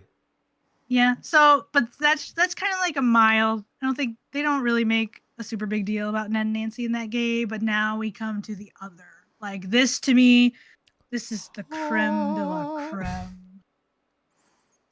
Right here, I will say, for all the things the personal era might get wrong, I truly believe they got Ned and Nancy very right. They really did. So, how about you start to take us through it? Because there's so much good stuff in this game. I think that what they get right with Ned is that he is fully supportive of what Nancy is going to do, in the sense of, like, he obviously recognizes it's dangerous. He recognizes that he loves Nancy, he cares about her, and he knows that this is a serious thing that she's doing, but nothing is going to keep her from doing what she has set out to do. And he realizes that and supports her and doesn't, like, try and withhold her back from getting more information about something that we actually talked about with the personal era in general, how, like, there's also, in addition to all of this bubbling in the background, Nancy is leading up to seeking out more information about her family problems and trauma and her mom. And so this is a big game for Nancy, but it's also a big game for Nancy and her relationship with Ned, because Ned protects and supports her in probably, like, the biggest way that we've ever seen throughout the entirety of the games, because the way that he comes to protecting Nancy is, I guess, it's pretty extreme. Like, I remember feeling very tense in the game when that scene was unfolding between him and Carson and Nancy. So I think there are some conversations there between him and Carson, the whole dynamic that I know you probably are gonna want to talk about. So I'll let you get into those, because there's nothing more telling than those conversations. Obviously, the big moment is Ned kind of, I feel like, has to do the biggest, like, most I'm supporting Nancy, like, thing ever. Mm-hmm. He has to stand up to her father. I felt so tense during that. This game makes it very clear. Here's, like, Carson, for quite a while in this game, like, he does not want Nancy in Scotland. He's repeatedly telling her, like, stop, like, you need to come home. Yeah. Zoe, I know, even gives Nancy warnings, like, listen to the way your father talks. Like, you can't even trust your own father, kind of thing, because he could be manipulated into trying to get Nancy to come home, right, and stuff like that, or to, like, anyway. So Nancy asks Ned, like, I need you to break into my house and you get my mom's copy of Jabberwocky. Like, okay, like, when we've graduated from, like, he's got to help her get out of jail, to now, like, he's got to technically commit a crime and risk the wrath of her father. But you know what? he doesn't fight her on it. He He doesn't.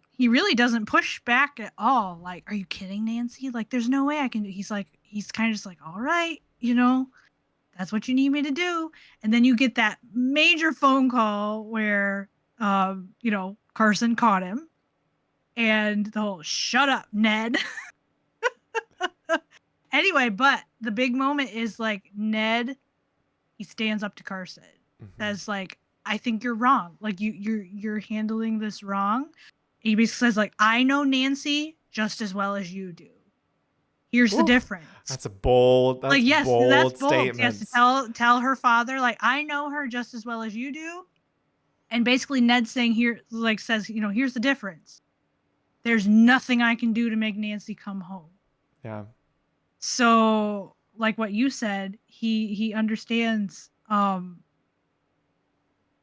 best thing I can just do is help her. And then here's the moment. Like, this is like Ned Nickerson's mic drop moment, ladies and gentlemen.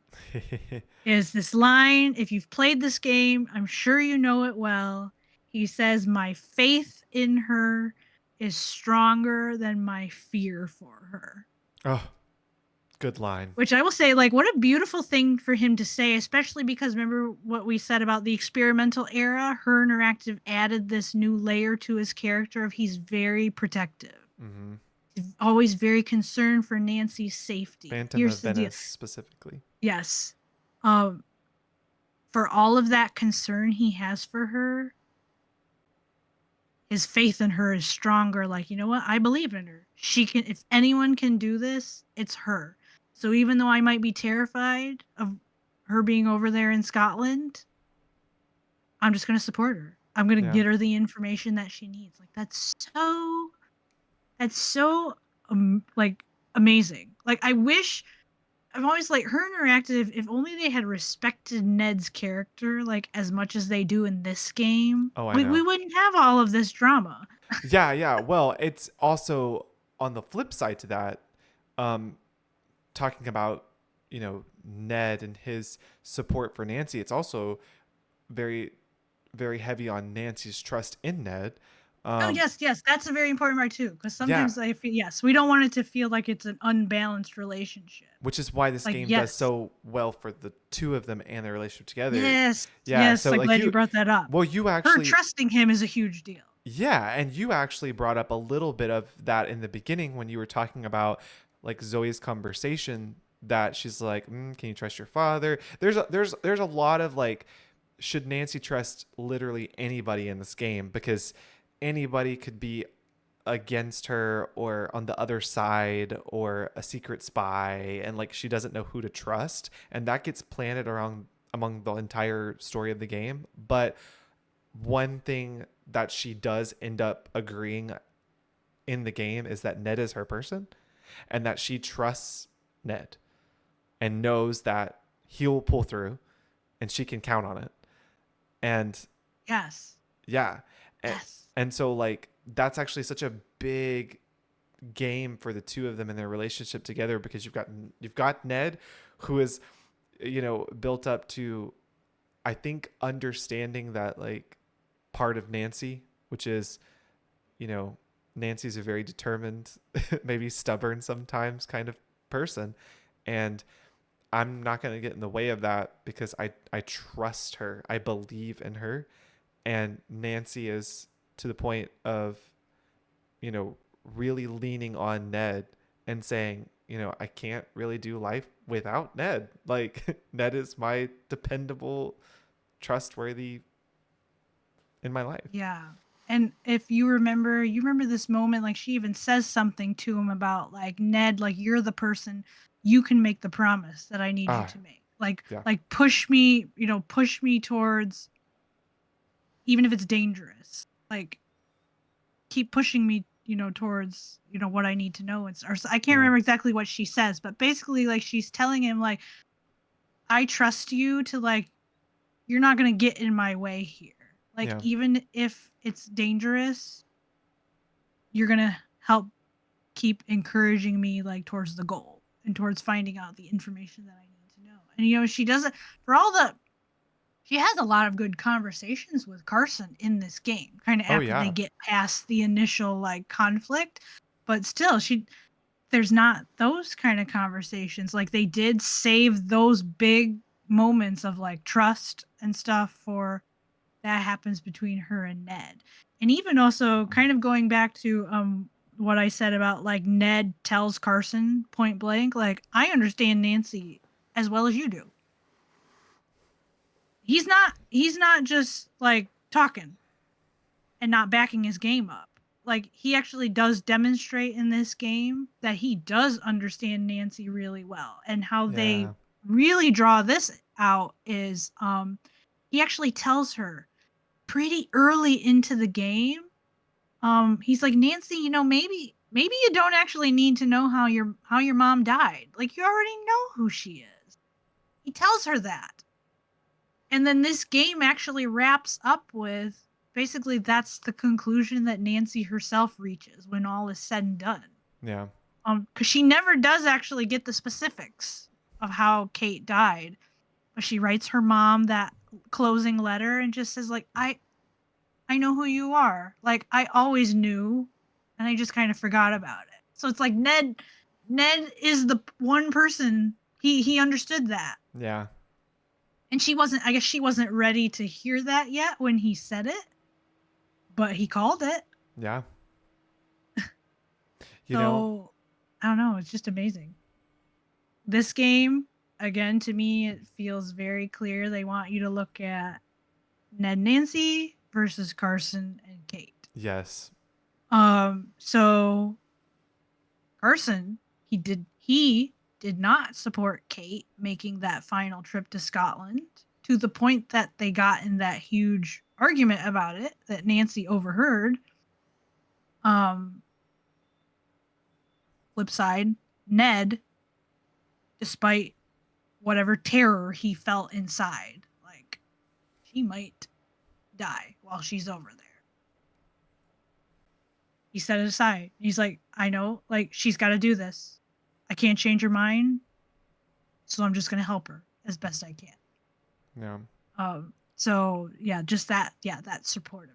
But I love it. Yes, his supportiveness, her trust. It's like their best game. No, really. I wish really. we got more of this. And I wish that that's where it would have just ended. It would have been a nice, beautiful bow on everything. But as always, her couldn't make their mind up. And so they kept things, they kept Poke poking the bear. the fire. Here's the bear. Yeah, or the bear, the fire, all the things. They poked it all. And we get to Labyrinth of Lies, and there's like this very flirtatious.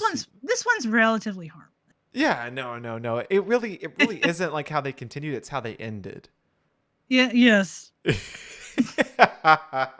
But no, I'm already stressed.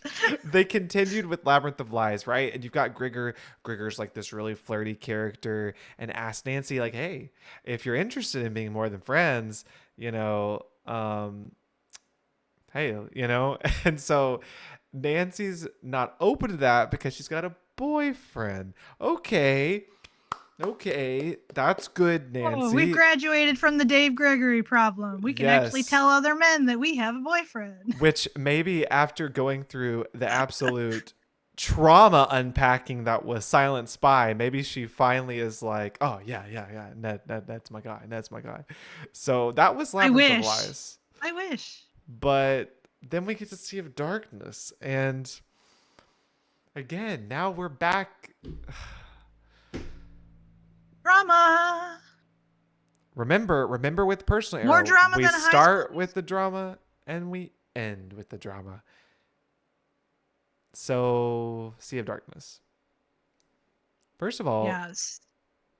What that we get the choice, right? That to me, that's the one that's the real like kicker. Yeah. Is they actually make it player's choice. Yeah, right? Because it of whether to say I love you or I'm not sure how I feel. I don't like that. I don't like that one bit, her. No, Maybe no. that works in a Choices Matters game, but not in the Yeah. Nancy Drew No, series. it feels gross, especially after a game like Silent Spy or Alibi and Ashes. Yeah. Well, it really honestly, you know, the seeds that were planted and then we build up to Captain Curse, yada, yada, yada. But like the fact that it gets like super intense and then dials it all the way back again, it just doesn't feel natural. Like it doesn't feel like balanced or natural like it should happen that way because Silent Spy was so pivotal to the two of them. You would think that we on a relationship high right now, but to have a choice though, to have a choice and say, yeah, I don't know how I feel. How do you not know how you feel after what you just went through? What do you mean? How Yeah. how do you not? I will say honestly, I do always wonder about the whole choices thing cuz sometimes I feel like with the like Choices Matter Nancy Drew games in this era, sometimes I do feel almost like there's a right and a wrong way to play it. Yeah, well, they kind of Like the way it comes across. Like Ghost of Thornton Hall, yeah. I feel like just as an example, I feel like Ghost of Thornton Hall only one of its endings is intended to be the correct one. And you're meant to feel icky if you choose one of the bad options. Right. I Yeah. don't know. I could be wrong, but I just feel like Sea of Darkness doesn't work nearly as well Yeah. as a game. Maybe I'm just biased because I ship Ned and Nancy, but I don't know. I've played it out the the, the unpleasant way, and it just I don't know. But Feels gross. it Feels really wrong. it really does bring into question, to ponder like what would it have been like if her interactive kept going? If nothing after all Oh, of the Sea of how much? Darkness stuff happened, like let's say we're here in 2025 and we've got like 50 more games to play because they would have they'd still be doing their two games a year. What would have happened? Genuinely. Would the next game, would Ned and Nancy not be an item anymore? Would I know. How do you would move? Yeah. yeah, like where would that have gone? It's actually pretty symbolic to where the company was at the time. It's actually very interesting when, when you look at everything. Oh Um, dear. but I think again, you've started with Captive Curse with these great parallels, and you have some more parallels that you've noticed here in Sea of Darkness that I think are interesting. Yeah, this one is so I feel like they're playing around a bit with how do Ned and Nancy compare to Magnus and Elizabeth. And specifically because if you read like some of I know there's like love letters that Magnus and Elizabeth have written and some of the other things like it they're clearly dealing with like they're distant from each other and it seems like there's a bit of a struggle especially on Magnus's side to express his feeling.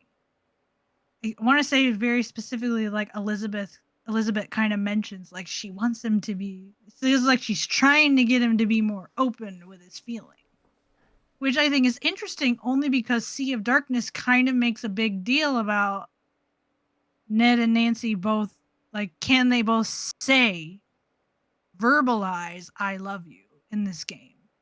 Cause Ned goes through this whole like he tries to tell her and then it's like he freaks out.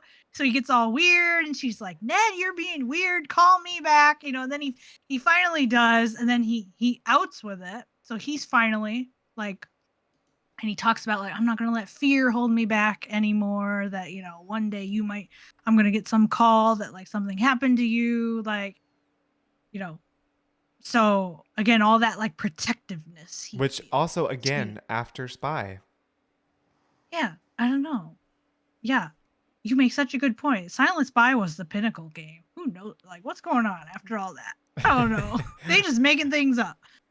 But then of course, like it's a big deal. Like, can Nancy be vulnerable and say "I love you" back? So I just do find it interesting. Um, Magnus and Elizabeth end up working through their issues, and but again, Sea of Darkness, it's tricky because depending on what choice you make, it kind of affects how the game comes across to you. And also like how one thing we should also mention, like they certainly draw attention to, like Nancy is at her most unthoughtful girlfriend of the year. That's the award she gets in this game, because she just straight up, she hopped on a plane and went to Iceland. I totally forgot about their anniversary.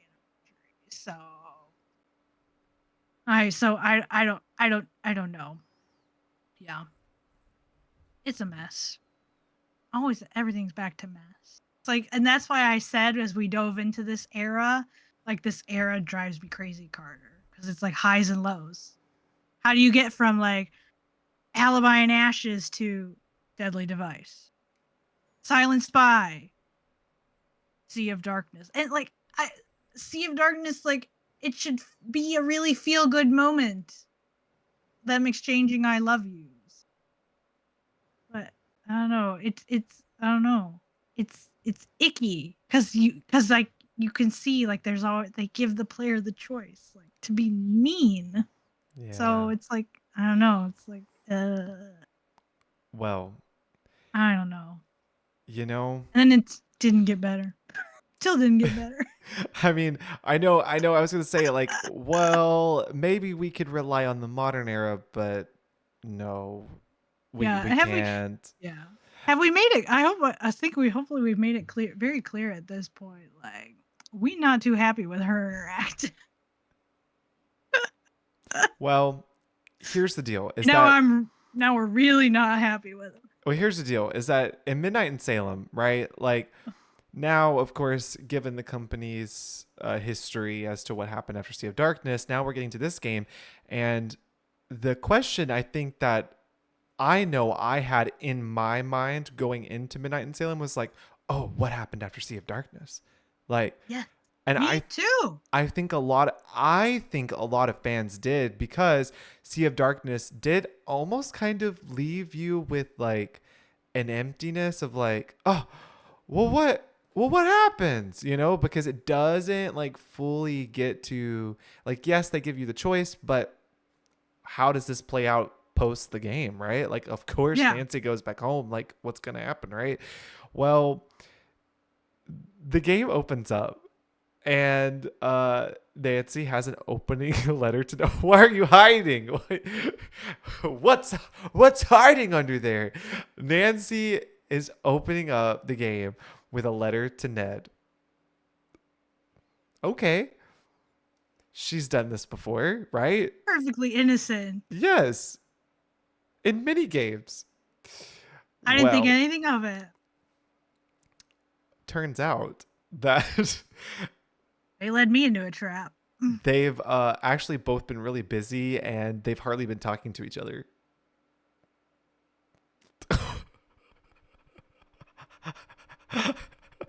Oh my word. Yep. I wonder how Tori feels about this. Oh, do I just go ahead and say, is this my moment? This is your moment. Hey, this is the Onion season. This here lies my biggest onion of all. Okay, I'm gonna try my best to keep myself under control. Let me get my popcorn. Oh my goodness. This makes me salty. All right, this game. First of all, I will say again, here's the issue. Let's say you're like me. And you choose the best outcome in Sea of Darkness. They both say I love you. She gets him the sword. They just end on the highest of notes, riding off into the sunset. What do you even do with a game like Midnight in Salem? Like, wait, what? You're barely speaking to each other? You've had no time to catch up? Like, what? What happened? What? I'm sorry. What went wrong? They resurrect the love triangle in the worst kind of way. Like, I'm just going to say it. Frank Hardy is pathetic in this game. The things that come out of that man's mouth, it's just, I can't. he says the dumbest things. Like, I feel bad for him that they made him say some of the things he says in this game. Like, you talk about if you thought Ned was awkward, losing a quarter in a puddle. Oh, Frank out awkwards him in this game. Like, they just really went to town on it. And again, they have this whole like Ned's jealous because there's this scene where like Nancy's walking into the cemetery. She's having a conversation with Ned. They're clearly building up to a big moment. She sees it's Creature of Kapu Cave all over again. There's the Hardy Boys in the distance. Ned realizes and he starts to get all. Frank's there too. Like, okay, I haven't even gotten to the thing that really turned my crank. Okay. I'm a Jack in the Box. Here we go. It's about like this crank's turning. I know. Please. Okay. Here's where I just cannot. Her Interactive, you done bad. Like, they owe all of us an apology for this. I love you, Kalina. Kalina, the mysterious girl on the phone. Don't get me started. Like, no knock on Kalina. I know this is not Kalina's fault, but who is that girl? And here's why I really cannot stand Midnight in Salem. Like, I think if Silent Spy was Ned and Nancy's best game, I think Midnight in Salem is their worst one. Here's my issue, because I know a lot of people, they've tried to explain it away as like, I've heard some theories like people try to say, oh, that might have been Ned. We know Ned has a sister. Maybe that was just his sister. No. No way. That's not his sister. But also, people might say like, okay, well, maybe it's just another Deirdre Shannon situation where he's just got a girl coming on to him. I don't buy that either, because you can tell when Ned picks up the phone, you can hear the dance music in the background, and the girl talks to him like they know each other somehow. Like, my issue with this game is it's character assassination. They character assassinate Ned in this game. Like, dun dun dun dun dun. Like, there it is. They never come out and say,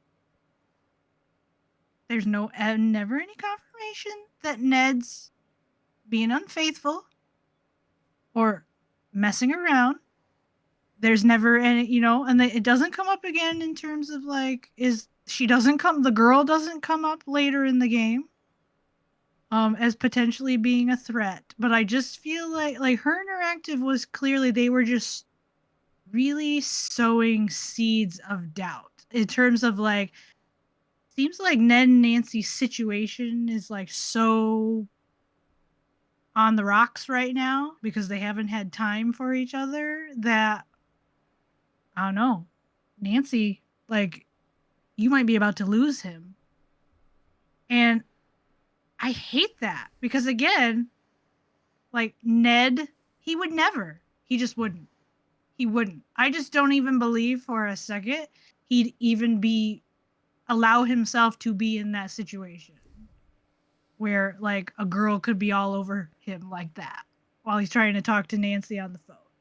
Like, even if he's not guilty of anything, just the fact that they imply, just that they sow those seeds of doubt. Like, is he messing around? Nancy, are you in danger of losing your boyfriend? Because you're not giving him the time he deserves? Because Deirdre kind of calls her out on that too. Like, you don't treat Ned very well. Like, I hate it. I don't care. Nancy could be Nancy could be the worst girlfriend in the world. And I still don't think Ned would step out on her. That's not his character. Yeah. That guy is good. Truly. They're not married yet, but he's already like till death do us part. That's just the essence of who he is. He's just a loyal. He's loyal. Yeah. Yeah, he is loyal to a fault. Mm. So I just can't. This game makes me so mad that they decided to take the drama that far Well, to the point but of it's interesting though, because really, like, yuck. they just cannot Ugh. decide. And Yes, that and it makes game, it so messy. it does, and that game did release, and there was a lot of people like, what is this? Why are we going so back and forth between do we love Ned? Do we not love Ned? Do we want to be with Ned? Do we not want to be with Ned? Like, people didn't like the Ned drama. People didn't like all that. So it was interesting when we went Oh yeah, yeah. through that gap of time again where we were waiting for the next game, and we finally get to the next game, and here we are again, and we've done a complete 180 since Midnight in Salem, and now we're kind of back to Ned, Yeah, lovey-dovey sweet messages. yeah. Ned is here to help. It was just a whole different vibe. So Really was. yeah, no, She like, writes that she writes that sweet postcard to him, like mm-hmm, you're always first on my mind or whatever it is she says. mm-hmm. Yeah, and they talk a pretty good bit in that game, I think. Quite a bit. Yeah. Lots of texting. Mm-hmm. Yep. Mm, And it's just very interesting. I don't know. It's just very interesting how they would go back and forth. I don't know. I think there was still in Mystery of the Seven Keys, and I vaguely remember it with the whole like Degas file and everything about there yeah, was a they're still little bit of hinting. a yeah, still hinting of a little bit of a Ned's jealousy jealous. moment between the Hardy Boys, and then but it's just they go back and forth so much. It's interesting but very telling where they fall on the line of how they view Ned, but they just can't seem to take the final plunge and either break them up or not. Yeah. Yeah. I think at this point, like I think a lot of us, I think honestly, regardless of who people ship Nancy with, I think a lot of people just in general, they are kind of just tired of the will they, won't they? Like, are they Mm-hmm. committed or are they not? Right. I feel like at this point, we kind of all would just like her interactive. Can you please can her interactive commit? Like, please just make a decision. Right. Either make them a healthy couple committed to each other or don't. Yeah. Which, and I can't keep up with the back and forth though. It's really so it's frustrating. it is. And I don't know. I'd be curious. Did Mystery of the Seven Keys ring kind of hollow for you in that sense? Like what I mean is, I think I I know what you actually had mean. I had a hard time kind of taking their lovey-doveyness seriously in this game because Mm. it felt like, oh, where's the resolution from all the Midnight Salem Yeah. conflict? Because they were in a bad It's very spot in fragmented. Midnight Salem. Yeah. So I had a hard time buying into Mystery of the Seven Keys trying to convince me that they're back to being very committed Yeah. to the relationship. Yeah. No, yeah, absolutely. Well, it makes it, I think, harder to believe. Are they really in a fight? Do they really mean what they say? Are they really being lovey-dovey? Because last game they weren't, and the game before that they were, but the game before that they weren't. Like, there's no consistency there. Yeah. Yeah. But Yeah. we did talk a little bit about like kind of bringing in those thoughts about who we thought about, like how we you and I personally view Ned, and is he really truly boring? And we did bring in some of that info that like, well, Kalina has confirmed that the team did in fact view him as boring, and so maybe that helped the writing there on their part. Um, and just how we viewed that. But there's actually some other questions that I think that you and I have shared back and forth about, Ned as a character and his involvement here in the games. One of those being, should Ned be made into a physical character as the Hardy Boys and Bess and George have been made into physical characters? Should Ned be a physical character? Because that's been a lot of a big talk amongst fans too. Everyone's like, we want Ned in a game. But should he? Should he be? I'm gonna answer this the best I know how. My honest answer is I don't know. Like I can't make my mind up. I'm afraid to commit here.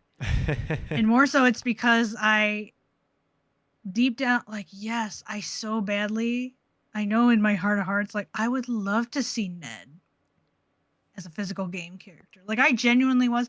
I was disappointed when he didn't show up in Alibi and Ashes. I remember Yeah, I actually was too. traveling all around the map. I was trying to figure out, oh, whose house is he staying in? Like, where's Ned? I just want to see Ned. Like, Bess is at the ice cream shop. George is like, where's Ned? And being really disappointed when I finally realized, oh no, he's not actually physically in the game. I can only play as him. But what holds me back from being all like, yes, they need to make him a physical character is I have that Sunny June fear. Yes, I know what Like you the whole mean. I can't I always think about how cool Sunny June's concept art looked. And I was one of those people that was disappointed by how his in-game model looked. It Yep. didn't at all live up to expectations. Um, both in terms of the concept art itself, and he didn't live up to the way I imagined him either. Yeah. And I just have this. I will say I have always liked the concept art that Her Interactive has done for him. Like, I like it. What makes me afraid is when that actually gets translated into a model character in a game. Yeah. No, I don't Yeah. know, and especially now because they're using the Unity engine. Um, and so they're still trying to find their way with graphics and stuff. Yeah. Just, I don't know, it's like the moment you put him on screen, you've locked in my imagination. Like, you've told me what I'm supposed to see when I see Ned. Yeah. Yeah, it's a lot. And honestly, even when they did come out with Ned's concept art for Alibi and Ashes, that was a pretty bold move because, It was. we hadn't seen anything prior to that game. But I actually liked his concept art for Alibi and Ashes. Um, like, I didn't dislike it. Um, but I do agree. I've actually, that's kind of where I landed too, is I was like, I think that it would be really challenging to have Ned physically in a game. uh I almost would think of it almost like a Carson and Hannah situation, right? Like, we don't see those people, and so if you were to bring them in like physically, that may be just too hard to swallow because you've already built up so much knowledge and past relationship from multiple games. Her Interactive would have a lot on their plate to get that design to be just right, you know? And I would fear that. I mean, I still think it would be cool and I would be okay with him being in a game, Yeah, but yeah, it would just have to be done right? yeah, yeah. I'm certainly not gonna get like upset if they ever confirm, like, oh yeah, guys, like, we're doing this. You're gonna see Ned at long last. But I am just so like nervous Yeah. that No, I get it. I get it. it might be really disappointing. Well, and then I think that actually brings in probably one of our last questions that we had pondered about with this episode was, should Ned join Nancy to solve a mystery? And this is actually interesting because, we've talked a little bit about their differences and what both of them, like how they are. That Ned is not just boring because he lives a more ordinary life, right? But should he solve a mystery with Nancy? Should they go on an adventure together? Honestly, I would be okay with that. I actually think it would be a very good thing for both of them to I let him agree. finally like help and not and I will say, and again, the difference is Alibi and Ashes, they didn't really actually get to work together. He was Right. trying to help her. So I would love, yeah, let him actually be like, okay, he's been her support person on the phone for all these years. So let's just translate that into now he's physically present with her, Yeah. I think that would be really assisting. cool. And I And can I think, also just throw out, because I'm telling you, Carter, literally just this idea just like spawned in my brain like right this second. yeah, yeah. So you're getting like the freshest thoughts of all. How about why not we do the best of both worlds? What if they did something like they should do a mystery that like takes place at Ned's college? Ooh, yeah. That would be really So then cool. you could flesh into like, okay, let's bring in like maybe make the characters like maybe bring in some of Ned's teachers or his classmates. Um So then we are working in like we are simultaneously like Ned and Nancy are working together, but we're also getting to see like what's the biggest element of Ned's life I love that. apart from dating Nancy. I It's love like that. he's a college student. Actually, I really That was so appreciate cool. that too because, you know, don't get me wrong, it was absolutely incredible for Nancy to go to Prague and for us to solve a case in Prague. But I actually am seeing this trend here with a lot of these Nancy Drew games. No, I'm sorry.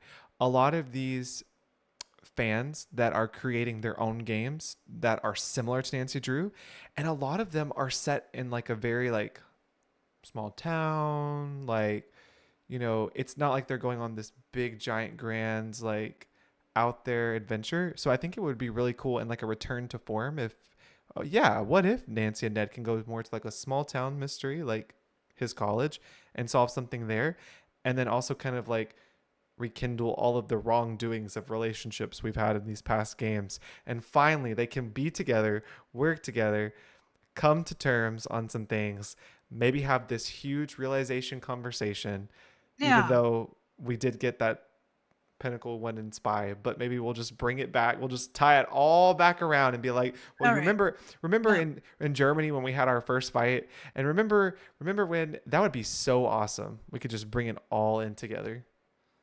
Yep. Okay. So, I'm and to sold. that, I will say, Her Interactive, if you're listening, please hire me and Carter. We will write your next game for you, and we will fix this ship, plug all its holes. We will get rid of the drama once and for all, and everybody wins. Yeah, yeah, yeah. But like what a delight, seriously, to kind of actually finally get to talk about defending Ned and Nancy. Yeah, and we've kind of walked through like we've pondered those questions. We've kind of definitely given our thoughts like on how we think Her Interactive has handled it. But I just know because I have some things I would like to say, but like Carter, Please. do you have any final things like you would kind of like to say about like in defense of Ned and Nancy? Like why do you love them? I have also read the Nancy Drew books.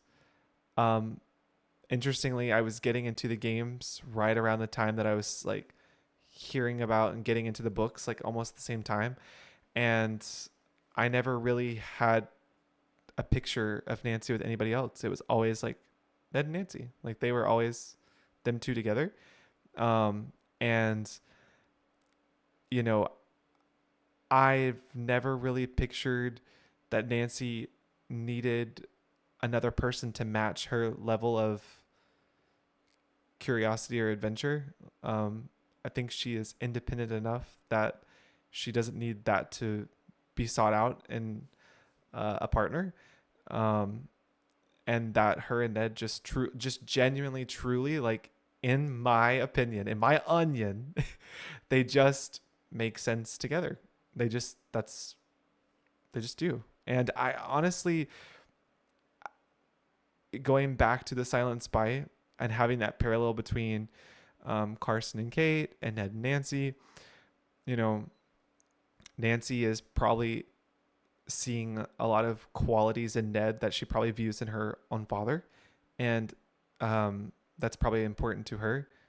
And she's much like her mom in the sense of her branching out and adventure. And Mhm. I just think that Ned is her stable. Ned is the stability that she needs in her life. Um, and truly, as Joe says, they really are like peanut butter and jelly. Like they truly are different things that should just be together. Just it is.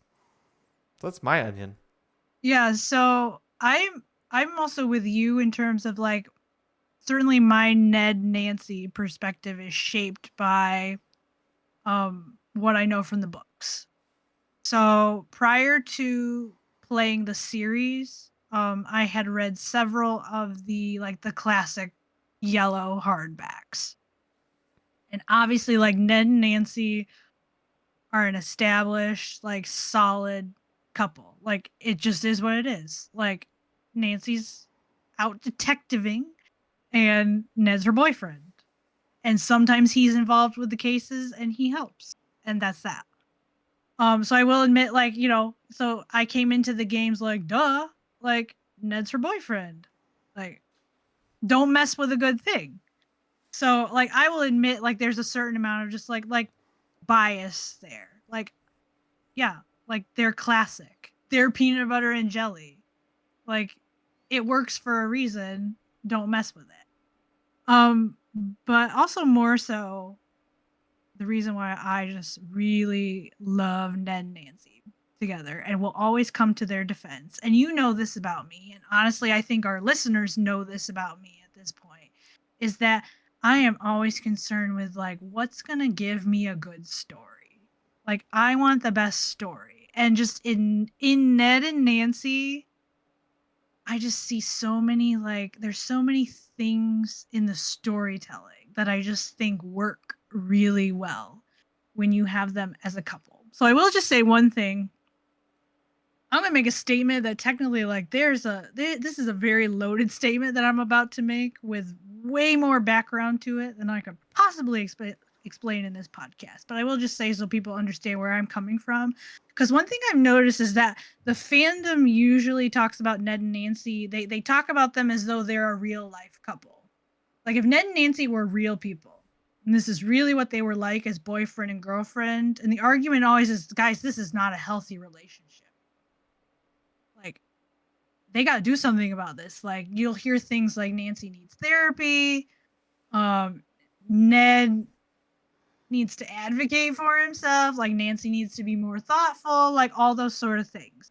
And I'm gonna be honest. When I read, when I watch movies, like when I encounter characters, like sure, I care about them to a degree as quote unquote real people, but honestly, I don't really care if it's like, is this how people would act in real life? Is this how they should act in real life? Like, I'm more just like, okay, like, what does the story need? You know what? If the story needs the characters to act a certain kind of way, cool.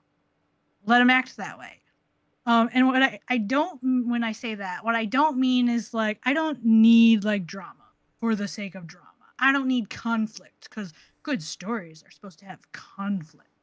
And I don't need the characters to like do things like, okay, we just need the plot to advance a lot. What I mean is I want layers. Okay, you know what? I want my stories to be onions as well. I want to keep peeling them back and they just have endless layers. Like we've kind of mentioned earlier, honestly, some of the symbolic things about Ned and Nancy. Like that's what I'm looking at. So one of the things that honestly, why Ned and Nancy work really well for me, and again, this goes back to storytelling, is to me, and I hope that this addresses, because one thing actually I feel like that you and I I feel like we've done a lot of defending of Ned specifically in this episode, which is good. Ned needs defend. But how do you address the whole issue of like Nancy being a very thoughtless girlfriend at times? And so one thing why honestly I don't get very hung up on how she treats Ned, that's going to sound really weird. Like, Tori, what's wrong with you? How can you just like not care that Nancy's a bad girlfriend? Because I don't see her that way. I actually see it as, when I look at Nancy Drew, I just see, you know what? She's like Sherlock Holmes, Hercule Poirot. There's a whole lot of detectives who came before Nancy Drew who were very just like, they were laser focused and like obsessed with their work to the point of like the way they interact with other people. Like, it doesn't really matter. Like, they may not treat other people like the way you think. Like, that's not a very nice way to treat other people. Like, Sherlock Holmes doesn't, he's not always like the best of friends to John Watson or whatever. It doesn't matter. Like, he lives in his own world. He's a detective. He's just trying to solve the case. Like, that's the way the character's meant to work. And the other thing is like, so to me, it's like, I don't know. She's acting like a bunch of literary detectives who came before her. You know what? She loves the work. Doesn't matter. If she neglects Ned, like, I don't really care. That's just kind of the nature of the character. Like, she has to act that way. It is what it is. But the other thing is, like, again, going back to, because I love Sherlock Holmes. Okay, why does the Sherlock Holmes John Watson dynamic work? Because Sherlock Holmes is the super brilliant character, and John Watson is very ordinary. And sometimes the way storytelling works is you actually need a character to be ordinary and subdued and kind of like a backdrop, because it lets the brilliant character look extra brilliant. Like, you need John Watson to be ordinary and not always understand what's going on and not be able to solve the case, so that Sherlock Holmes looks extra brilliant when he comes along and solves the case. So to me, Ned and Nancy kind of function the same way. What makes Nancy look so special is she stands alone. Like, she doesn't have a boyfriend who is equally as, brilliant at solving mysteries and doesn't have this like equally exciting life. I actually feel like if Ned like had a life that was equally as exciting as Nancy's, I almost am concerned that they might kind of like compete with each other as characters. Like, who am I supposed to pay attention to here? The fact that he's just ordinary and he's always back at home, like doing things at school or taking care of things in River Heights. He's like a backdrop. He's like a character backdrop for Nancy to, she's the diamond against the backdrop, and she just shines really brightly. And honestly, again, going back to like the essence of who Ned is as a person, I think that's what Ned would want. Ned doesn't want the spotlight. He's like, ignore me, pay no attention to me. Like, she's my girl. Let her go out there and shine. Yeah. Like, and I think he just would be content to stand behind her always and never be paid attention to. Yes. So to me, like, it just works. The dynamic works that he is boring. I use scare quotes, like boring, ordinary. Like, that's fine. That's fine. And that's not an insult to Ned's character. Sometimes for a story to work, you need a lesser and you need a greater character. It just so happens, like in this case, Ned has to be the one who's less and Nancy is the one who's more. And that's fine. We don't need to make a big deal about that. It doesn't mean anything because they're not real people. They're just characters helping to tell a story. And the other thing is, and I know you brought this up and I love this because this is a big deal to me too, is like the stability that he offers.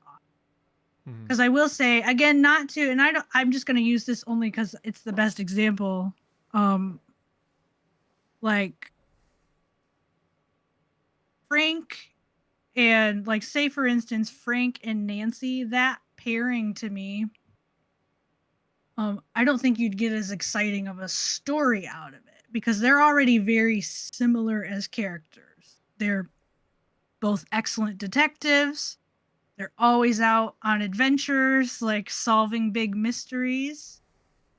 So to me, it's just like, well, yeah, sure, you could put them together, and I suppose you'd probably get quite a bit of drama, like letting them solve mysteries together, because like, ooh, teamwork. But I actually think it's more exciting that like Ned is the stable, like I think like to think of Ned as like he's the home character. Yeah. Like, symbolically at the end of the day, like Nancy, she's a wanderer. Yeah. She's always out globetrotting, solving mysteries. But who is Nancy's, like, who's her home at the end of the day? Yeah. And so just to know that Ned is, again, he's always there back in River Heights. You can, like, bet your life savings on that he's always going to be there. Just living life and being supportive boyfriend. Like, I actually think that works really well. That, the wanderer always has a home to come. I love that. That's So that's beautiful. Actually, you were talking, and right there at the end, I was literally in my mind picturing. I'm like, I wonder what a conversation would look like between Nancy and Frank. Like Nancy's returning like from a mystery, and Frank is returning from a mystery, and there would be like this, like almost like they couldn't find each other's space to get out all the excitement, right? Because they're both equally as excited about it. But like if you have Nancy returning home to Ned, Ned is so excited to hear about her adventures, and Nancy is probably so excited to hear about what he's been doing too, because it gets her mind off of all of what she just did. And again, the two just make sense together. So, yeah, oh, yeah. that's beautiful, And then Tori. That's beautiful. yeah. And then I have one more point, and then I promise I'm done. Is speaking of things that are beautiful, and this to me, honestly, what I'm about to share, this is kind of like my number one reason for that I will always defend them. Is because I do think that Ned's unwavering love for Nancy, despite how she neglects him, ignores him, is not always the thoughtful girlfriend. I think that his love for her like is beautiful. I find it like it's sacrificial, gracious, like it's steadfast. Dare I even say like it's a redemptive kind of love that Oh, you can't find in very many places. yeah. And I don't think Ned's a doormat. I don't think that he's just letting Nancy like walk all over him, take advantage of him. I don't think that he's being like blind to her faults. I don't think that he's just giving her a free pass and just letting her, walk all over him. I think that literally it comes down to his character, what I think works for his character, the way it has been written. And when you like honor the essence of who Ned Nickerson is, it's that he's loyal, he's faithful, he's steadfast, he's patient, he's kind. He loves Nancy like no matter what. He takes her just the way she is, with all her faults. Like period. And that's beautiful. And I will just say, I want to give something for people to think about. I feel like when we talk about Ned and Nancy, we tend to always frame the relationship in terms of everything that Nancy does wrong. Look how thoughtless she is. Look how neglectful she is of him. Look how much she ignores him. May I just propose to you all, perhaps, just as another way to consider it? What if we framed it in terms of everything that Ned does right? Okay. And when you look at it from that way, I think what you see is you have someone, again, I understand, like, it's just a video game character at the end of the day, but Yeah. even here in a video game, you have someone who is giving us a picture of, like, true love in the deepest sense of that word.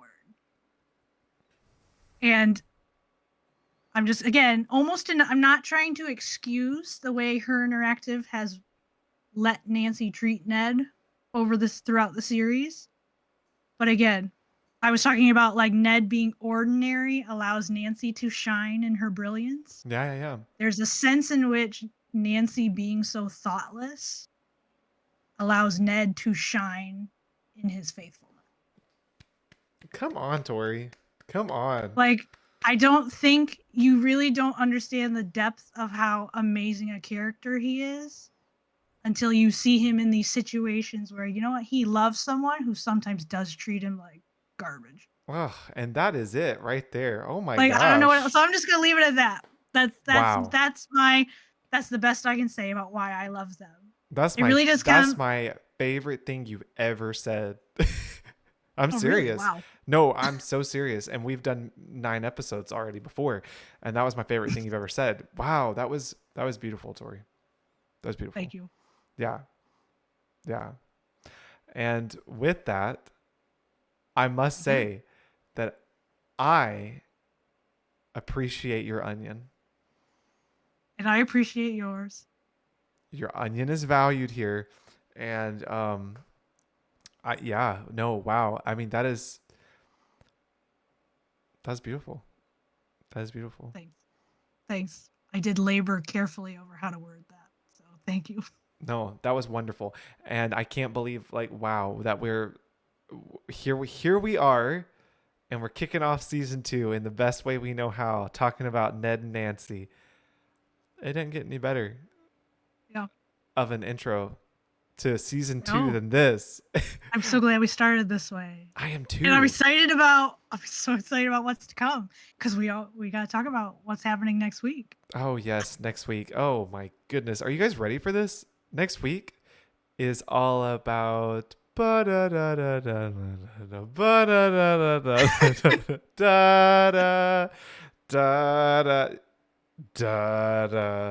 It's the music. We're going to talk about the music. Yeah. And we're not just spending 1 week on it. We will do We're going a to take our time. proper deep dive into the music. And We're going to, yeah. we're going to give our onions. We're going to give our onions here, people. We're going to give our onions. And I'm excited. I'm very excited. This is actually good too, because maybe I can finally have some thoughts to the survey you never took from me. I'm gonna pull it out of you. Oh here, my word! I hope all of it just organically comes out, because that was so difficult. So I'm excited to finally be in a space where to really we'll get to kind of pull that out of each other. That's gonna be good. I think. Yeah. Yep. And specifically, just so people know, next week we are just going to be talking about basically like the first half of Kevin Manthe's work, because we decided, particularly with him, his body of work is so rich. Large. We could not possibly cover Kevin Manthe. So no, we'd be here too long. Part 1 of the Kevin Manthe era of Nancy Drew's soundtrack is coming next week. We'll give all our thoughts. But truly, we hope you guys enjoyed our first episode of season 2, and maybe got you thinking on some things that you've never considered before. And as always, we always invite you in the comments to share with us your thoughts on today's episode. We always have a great time looking at all of those. And we'll leave you with the wonderful track that is Home, and close out today's episode.